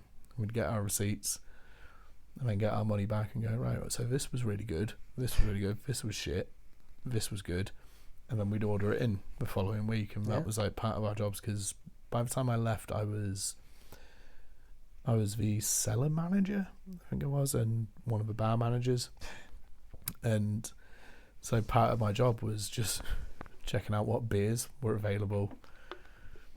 And that was great when you're 25, 26, being paid to go and drink beers in other bars. And go, we should get a case of this. Also, don't get that. I mean, when you think about it, though, it does make entire sense. It's like, if you're unsure as to like who's actually selling in the city, because I mean, we're talking again about like jumping back a minute now. So like, at the moment, if you want to know what's up, you just jump on Facebook, Bar Grafters, and say who's the seller for this, whatever it'll be. And obviously the craft scene is a lot more. We know a lot more now. Or you've got in your face and stuff like that. Yeah. So it's like you can just know. But moreover, as I say, like you can go on Bar Grafters on Facebook and just say like who's the rep for this company, and you'll get it like within a minute. And you'll get all the notes on all the beers and everything like that. Exactly. Whereas like you jump back a decade and it's like you kind of got to, as you say, it was 9-10 years ago. You got to literally wander around the city, spot the taps, check it out, see if it's worth a fuck, and you kind of look at it and go, oh, that's a 6% IPA, or oh, that's a 7.5 dipper, or something like that. And you try and go, this will sell. And then you might get in touch with a rep and they'd say, oh, it's this much for a code, and go, okay, actually no, with our GP we cannot sell that. But it was a good way to go about it at the time. I don't think it would fly now, because everyone's pinching their pennies a lot more. But also, but everyone would kind of like just know where to get their shit anyway. Yeah, and also it was a long time before. Well, I say a long time, maybe like 3 or 4 years before Instagram and stuff like that was used as a marketing option. As I was saying, it's like a decade ago. It's like it's entirely the only marketing that breweries got was people taking a picture of a beer they'd bought and hashtagging it or something like that. Like hashtags had relevance. Yeah, exactly. Like it's not like that anymore, where now every brewery's got 30,000 followers on Instagram. They're posting every new release they've got, and they're selling out straight away. That wasn't even a thing back then. Like, you couldn't even fathom it. Instagram was like, oh, look how drunk I am right now. I think it was before Instagram even had video as an option. Oh, I was thinking, do you know what? It was funnily, I was thinking the other day that, like, it's weird just how entirely video centric. I mean, obviously it's algorithm based. They'll push the video content more than pictures, but, like, as you say, it's like there was a point where it was like the videos were an anomaly. Yeah, but obviously it relates to kind of like. I mean, don't get me wrong. It's helped my career somewhat. Oh yeah. It used to be that I delved into like doing more photography work, which I've kind of left behind now. Photography. Yeah. Okay. Like I'm pretty much 90% back into filming. Yeah. At one point, I was very much like 60% filming, 40% photo work, and that was a lot to put stuff out marketing for Instagram and Facebook and whatever else. Facebook's on its knees now. It's a presence. I would say it's a presence, but it's not something people use for marketing so much. It's your demographic is what it is. It's like if you've got obviously the older set, it still has absolute relevance, but if it's the under 25s, then probably not so much. Yeah, and it's like it's a conversation I've had in the last couple of weeks actually, like working with some bands and some other clients. I've gone, oh, well, we want like 50 photographs and then we want like 20 reels. Like, probably better off going with like 20 reels and 10 photographs. I'll charge you less, but I'm telling you honestly right now, your photos aren't going to get picked up. Like, no one cares. Or it's not so much no one cares, it's the algorithm. But it's also, but I would say there's that element of the Instagram thing where, like, if you've got multiple pictures or multiple content within a post, that then you see it again the second post. So it's like you can alternate. You can have like a video, then a picture, video. Yeah, so it's a strategy approach. Well, that's one of the things. One of the bands I'm working with at the moment, we literally went live yesterday with a campaign we're doing. Band's name? So they're called Nil. I'll give you their @ as well. They used to play in a band called Dao. DAO. Oh, fucking fella. Yeah. Big lad. I want him on the show. They broke up and resurfaced as this new band. The tracks are incredible. Okay. Absolutely incredible. Not a lot else that I can say because it's all kind of like close to the chest. We're doing like a, let's say, semi-mysterious Instagram campaign of reels and posts and stuff like that. Yeah. And we've been working on that for a while. We shot it just before I went to Canada, and we've only just gone live now. And we're doing a month for one set, and then I think there's like a 2 or 3 week break, and then we're doing another set. And a lot of the conversation we had was they were going, right, so we want to do 2 photos a week and 1 reel. I was like, yeah, I think we might want to switch that round and concentrate on the video aspect. I will still do all the photo stuff for you, but video is what you want to go with because they looked into doing TikTok and stuff like that, and they're like, I can't be bothered with it. It's not the demographic that they want. They're kind of they're like techie metal with a bit of black metal mixed in. Like, 14-year-old girls aren't going to be interested in that on TikTok. So your demographic is Instagram. Let's work with that. The reels will draw people in, and then the photo posts will be what they'll see after they've seen the reels and they've followed you and they've done all of that part of it.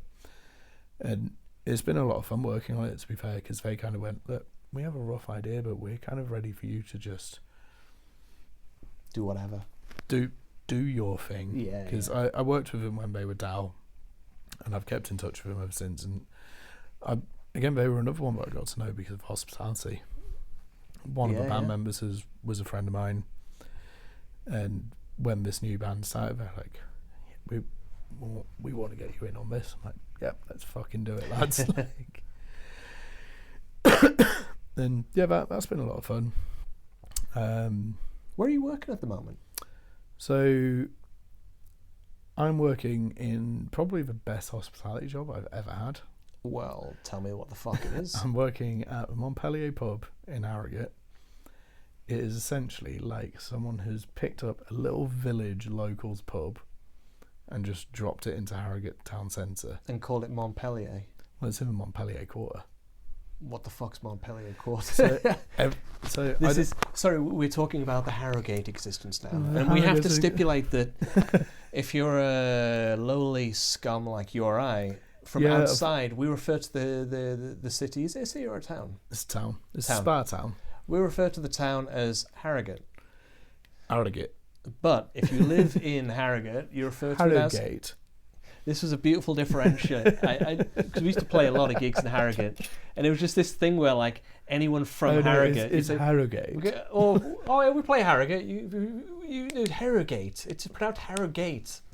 It's No, it's Harrogate. Yeah, definitely. Yeah, it's definitely Harrogate. So the Montpellier is where you work. So Montpellier of Montpellier district, I believe. The Montpellier district. It's on Montpellier Street. Which adjoins Montpellier Hill. There's a real theme going. It's thematic as fuck. Well, no, so I actually read into this. It's kind of interesting. So obviously, kind of. So obviously, I gotta be a dick. I've had a beer. Shit, I poured mine a bit too. So the Montpellier.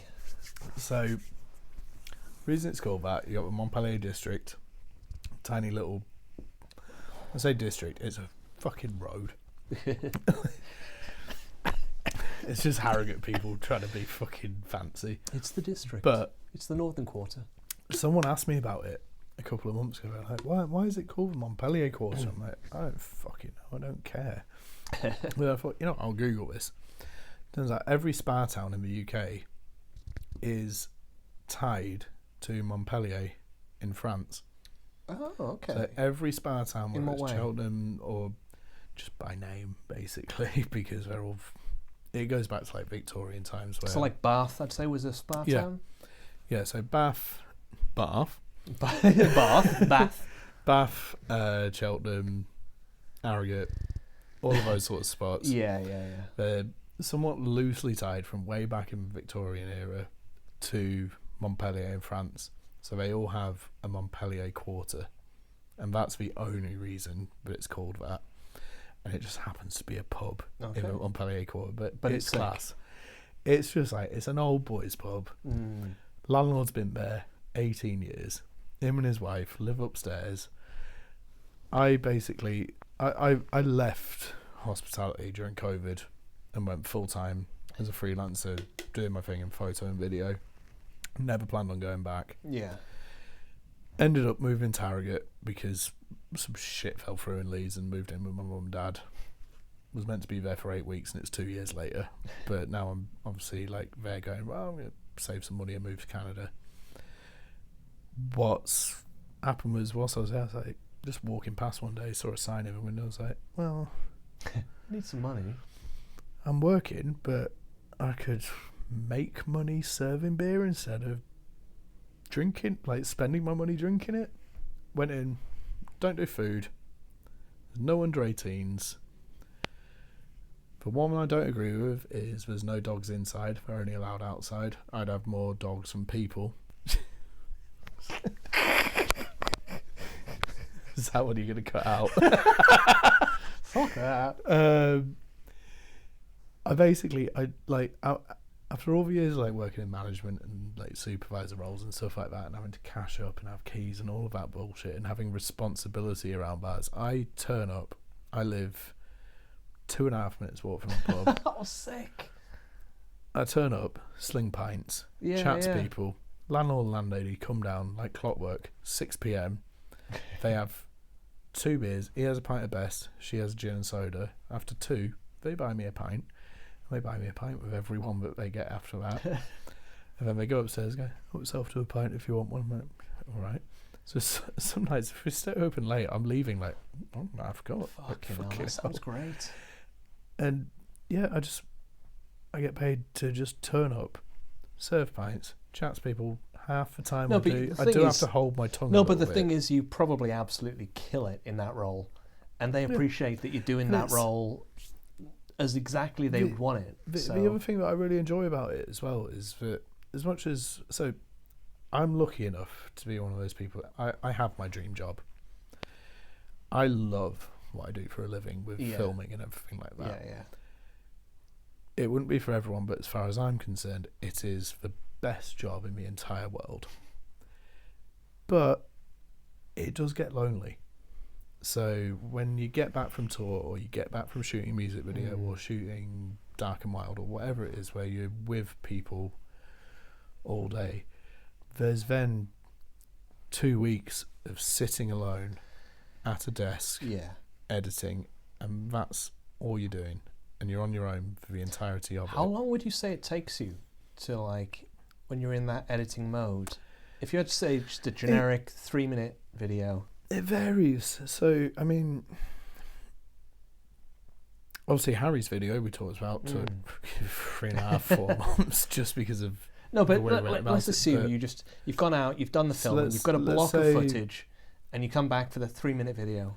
I usually say there's a 2-week turnaround Okay. where I'll go, okay, so let's say it's a 3-minute video of a band performing in a room. Prime example, I shot a video for a hardcore band, half of them are from Sheffield, half of them are from Leeds, called Without Love.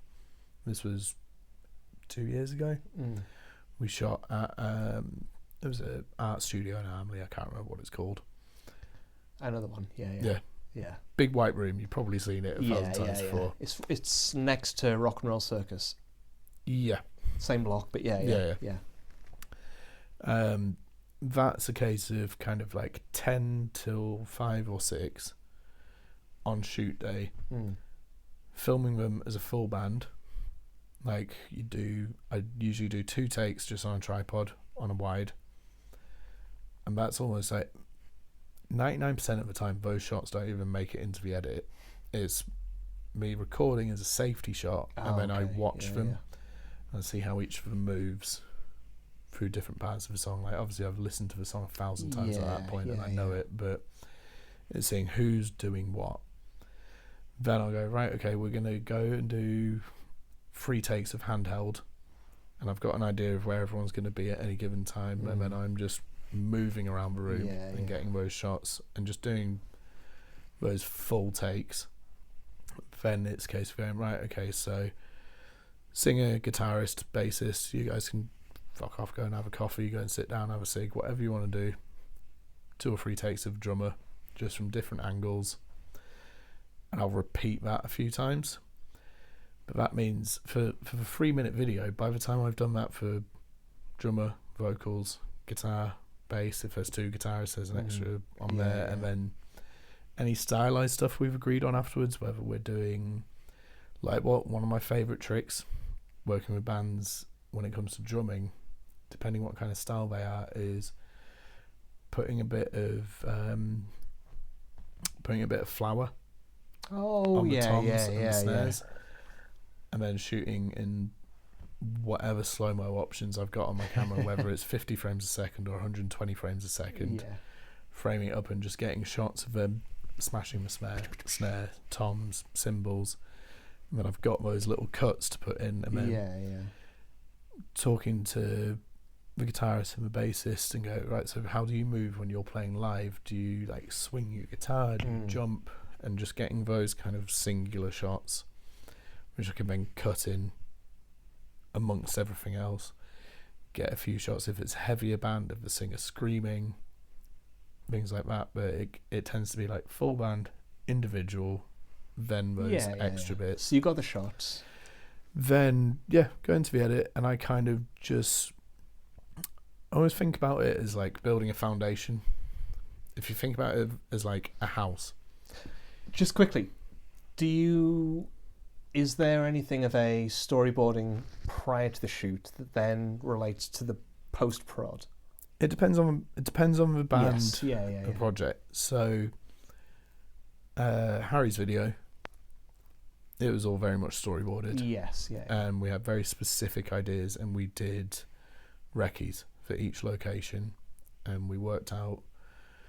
I had rough ideas in my head of how I wanted the shots to look throughout the entire video and how I wanted to cut them together. And then me and Harry would go and check out the bowl screen, or we'd go to a Regent and probably drink about 6 pints, but have a little wander around each room. I'd be like, well, we could shoot from here, we could put lighting here and here and here, and then that could be you guys walking in this way.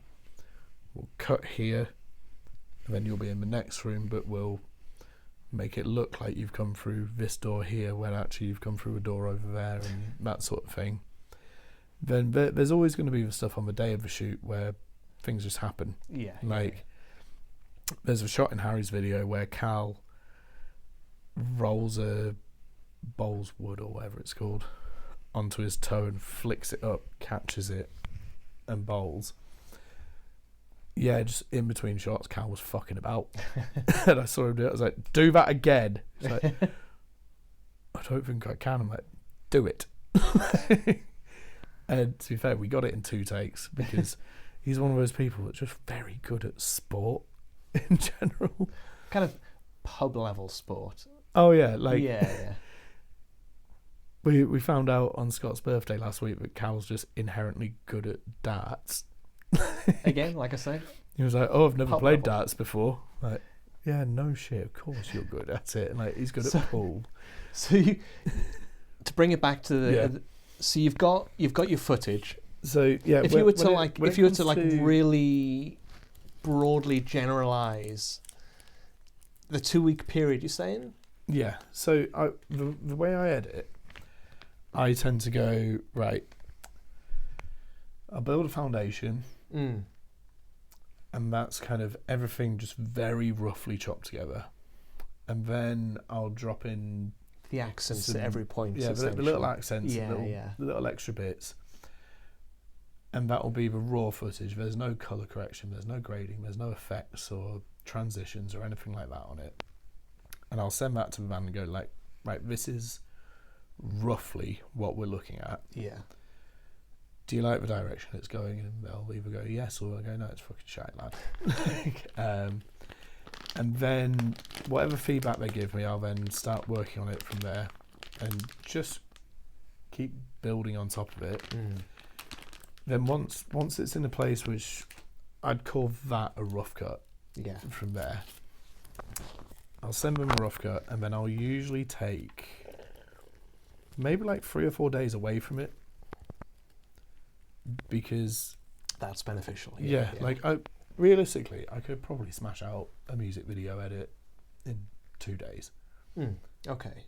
But that's going to be me looking at it constantly. Yeah. I like to take some time off and look at it with fresh eyes. Once you've got that initial, like, this is what it's going to be, it pays entire dividends, as you say, to take a few days off. Yeah. One of the things I'll usually do before I take a couple of days off is I'll pick 1 or 2 clips and I'll do a rough colour grade on it, and I'll do 2 or 3 versions of that. So there'll be one that's quite warm, there'll be one that's cold, there'll be one that's cinematic, there'll be one that's looking more filmic, there'll be one that looks just straight off an old video camera or something like that. And I'll send screenshots, not actual videos, but screenshots to the bands as stills and go, look, here's 8 different variations of a colour study of what we can do. Because the way I shoot in, it's called RAW. Oh yeah. So one of the things I tend to do is you get a lot of bands who on set go, oh, can we have a look at that clip? I'm like, I'd rather you didn't, because it's not going to look anything like It's like, if we were shooting here, everything would be grey. Because when I get it into the edit, I can manipulate every single aspect. Hey, you're not considering these fucking lamps. That's 24 fucking quid right there, pal. Yeah, but these lamps would be like a little bit white. I'm taking everything's very flat. Yeah. And then you get it into the edit and go, you play around, and then every time I've shown a band, they've gone, oh yeah, that looks cool. And then they've seen it when I've done the quickest little grade on it, and they've gone, Oh wow! oh shit! Yeah. It doesn't take much. That's the thing. And you kind of say to them like, oh, just wait until we've got the edit done. Yeah. And then I'll do all the colour correction. To be fair, before I started using the rig that I've got now, because I spent a lot of money a couple of years ago on a full cinema camera and everything like that. Oh, nice. And that has changed my work. Puts that piece of shit to shame. Jesus Christ, Panasonic are crying in the corner. Panasonic do good cameras, man. They didn't fucking 8 years ago when it came out with that piece of shit. To be fair, I used to use Panasonic cameras, the Lumix, which were like their mirrorless range. But yeah, funny, I've been saying 2 weeks this whole time. I've realised actually now I tend to say like 3.5 weeks. Okay. Because do you have like separate phases of blocks of not looking at it? So like so okay, it's kind of like I said, because it's a beneficial process to not look at. So it's entirely anti-intuitive to say to a non-creative, avoid the thing and you'll get more creative when you come back to it. But if the concept works, why not stretch it out 2 or 3 times? It's definitely a case of like the reason I say I've now started telling people it's going to be about 3 weeks or so is because it used to be rough cut and then wait for them to send me any notes, make those changes. After that, do the colour work. And the colour work used to be a lot simpler. So is the colour work I don't know these terms. Cinematography. Is the colour work in cinematography terms the final step of the process? It's essentially, we've got all of the edits, we're happy with it, now let's make the... Yeah, absolutely. Okay, cool. So the colour work also, in a way, so obviously shot for shot you have to correct it so everything matches up because you're going to have different lighting if you're shooting in daylight. Yeah, so like normalise it across everything. Yeah, normalise everything like you would a track. Yeah. And then after that you move into the colour grade, which is what actually brings the whole thing together where... I do this, I'm sorry. So just quickly for the people that aren't aware, so within audio editing, the term normalising essentially means that the peaks and the troughs of a respective track are kind of brought together a bit more. Yeah. And it all looks a bit more cohesive rather than having a wild top end and a wild bottom end. It kind of brings it more, as I say, everything's a bit more normalised in the middle. Yeah. So with regards to what you're saying, it would be your colour grading, the brightness, the... So no, that would be your colour correction. So colour correction would be where you're matching each shot so they all look cohesive. You'd get your skin tones matching. So for the relative brightness.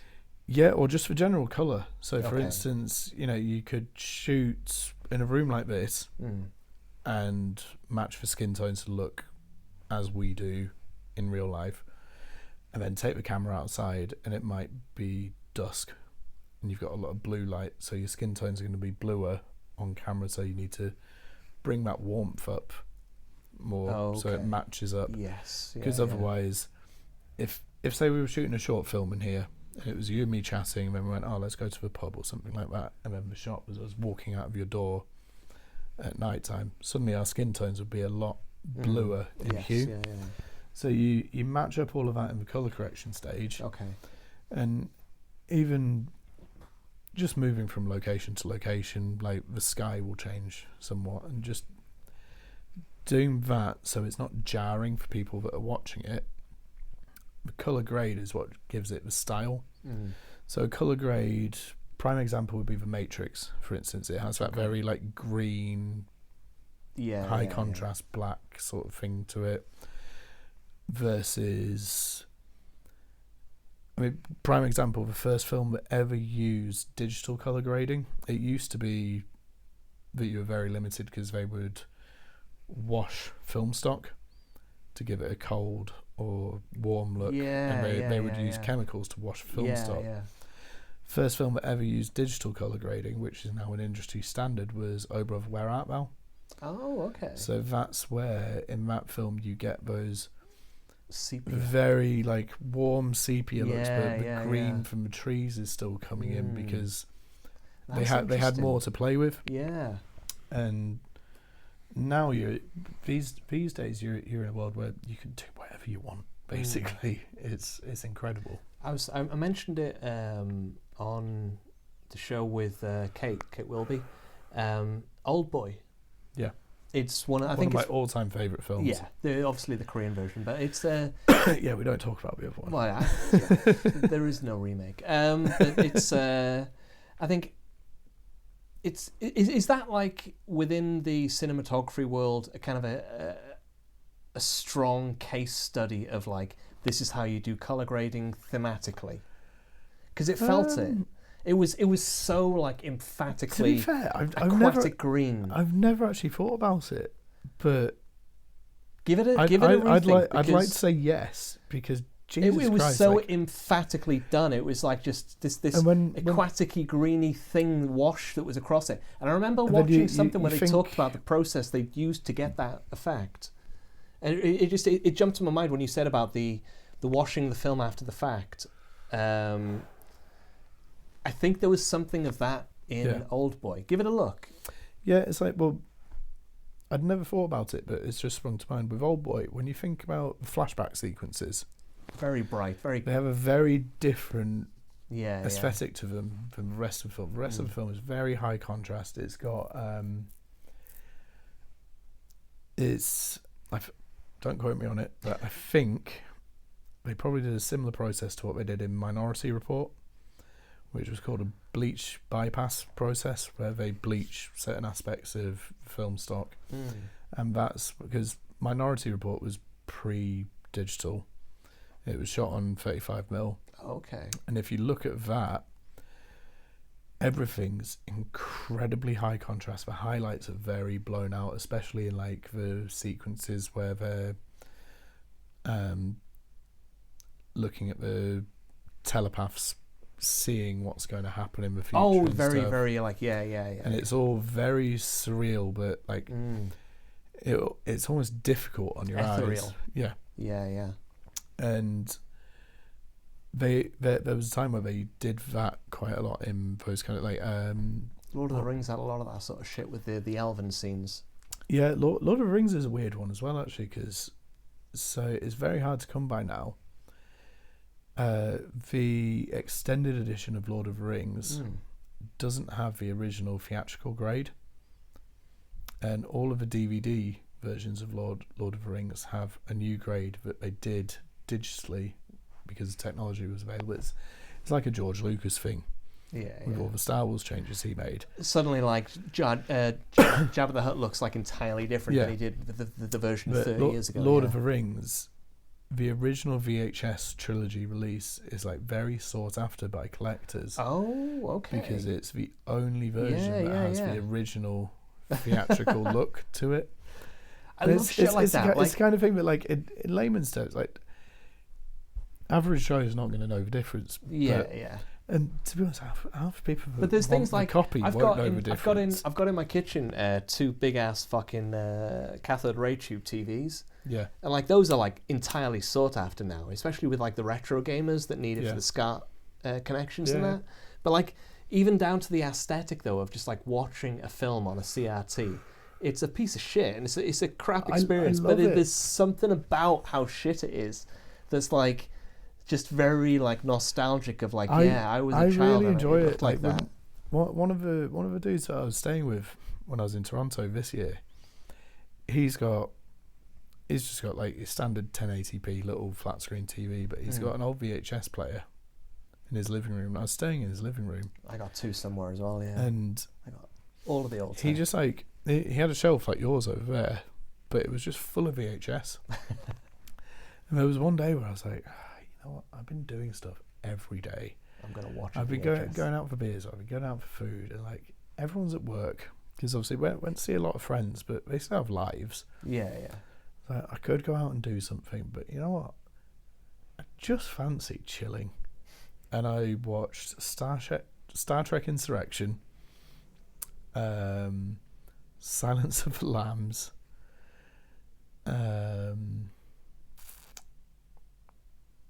The Shining, I think, and something else, On all on VHS. VHS. And I just sat there for an afternoon, ordered pizza, because part of the trip this year was to see if I still wanted to go and move there. Yeah, It's like, yeah.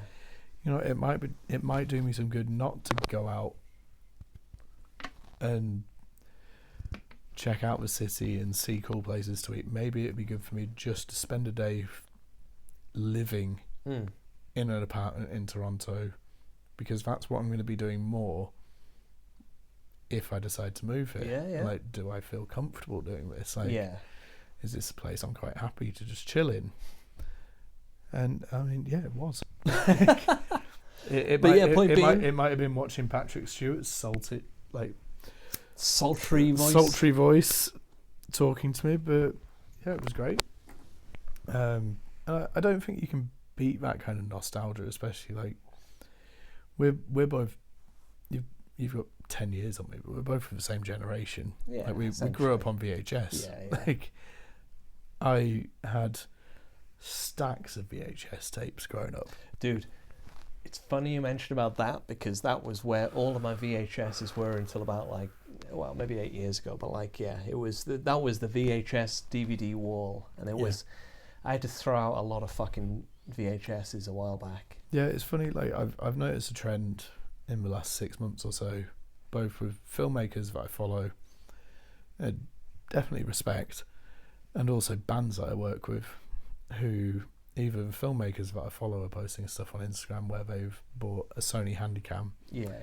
And they're shooting stuff in high 8 or mini DV, which Going back to the old school. yeah, which isn't going right the way back to VHS, but they're shooting behind the scenes stuff on shoots they're doing using one of those. Yeah. Or bands I'm working with going, oh, so I know you've got this 6K camera. Could you drop the quality down on it? And I'm like, We you're like the fucking effect, kidding me. No. It's a retro effect. It's cool. The kids love it. Like, oh, can you make it look like Super 8 film, or can you make But it look like can I just VHS? quickly check? So you said 6K. So like my 4K projection is already fucking out of date. Yeah. Fucking go fuck yourself, isn't it? Yeah. It's just like you I mean, can't. say, you can't saying even that, do anything. I don't release anything in 6K. I Because film it's it in too big 6K. because no one's watching it in the fucking cinema. Point. There's no fucking point. Yeah, exactly. I Most fi- people I are gonna film- watch it on a phone. I film it in 6K, and then when it comes to the edit, I drop it down. I edit it in 4K. But then I have the stuff that goes out on a phone. I'm releasing in HD. Yeah. No, it's for me. It's like if I had 6K, it would mean like for the social clips, I could do a sick close up of you. It's like this is obviously it's what do they call it? Horizontal. I'd be able to get like a sick little vertical clip, and it would look good on mobile. Whereas like exactly. right now, well, who knows? Maybe with these £24 worth of Argos lights, it's going to look fucking great. You never know. But yeah, point being, maybe I need to get 6K. Yeah, I mean, the thing that I do with mine is that. So yeah, I'll film it in 6K, but then when I scale it down, it looks twice as good as a normal 4K video. Yeah. Because it's still the 6K quality, just being put out in 4K. It's losing. If you say 4K is that, it's losing that. Like no one's got a 6K telly. No one's watching it on a telly. Like I say, no one's watching it in the cinema, so it's it is what it is. And like our stuff in the cinema's not shot in that anyway. Like, right, I reckon we've gone about as far as we can with this thing. yeah, I was going to say we've chatted for a long time. We've had a bit of a booze as well. Was there anything else you wanted to touch on, Rays, aside from everyone should go and spend that £60 on Wild and Dark? Dark and Wild. One thing I will say. Yeah. Anyone watching in London? 27th of October. I'll just check on my phone actually because I can't remember the venue. But I will say as well, in the meantime, if you do want to get something filmed, whether it is on more of a corporate tip or something fun, a one-off, some social stuff even, Mike's a guy that it's literally, he's in the hood doing this shit on the daily. He's Thank around. you very much, mate. He's been doing this shit for a while now, and he can more than likely hook you up. So If you've got something that needs filming, this is probably the guy that you need to give a shout to. So looking at you, especially the Leeds bar scene. Thank you very much, mate. I will send you the details. We'll get it after the fact. Yeah, 27th of October, I am in Ipswich for an all-day fundraiser where 100% of the proceeds are going to Palestinian aid, and it's loads of DIY punk, screamo, hardcore, emo bands. It's going to be a class day. Anyone that's interested in something like that, we'll give it a shout. Yeah. And I reckon that is that. probably about as good a place as any to leave it. Yeah, man. Thank you for your time. It's been a pleasure. Parade of grafters. Your teeth and no! Ding, ding.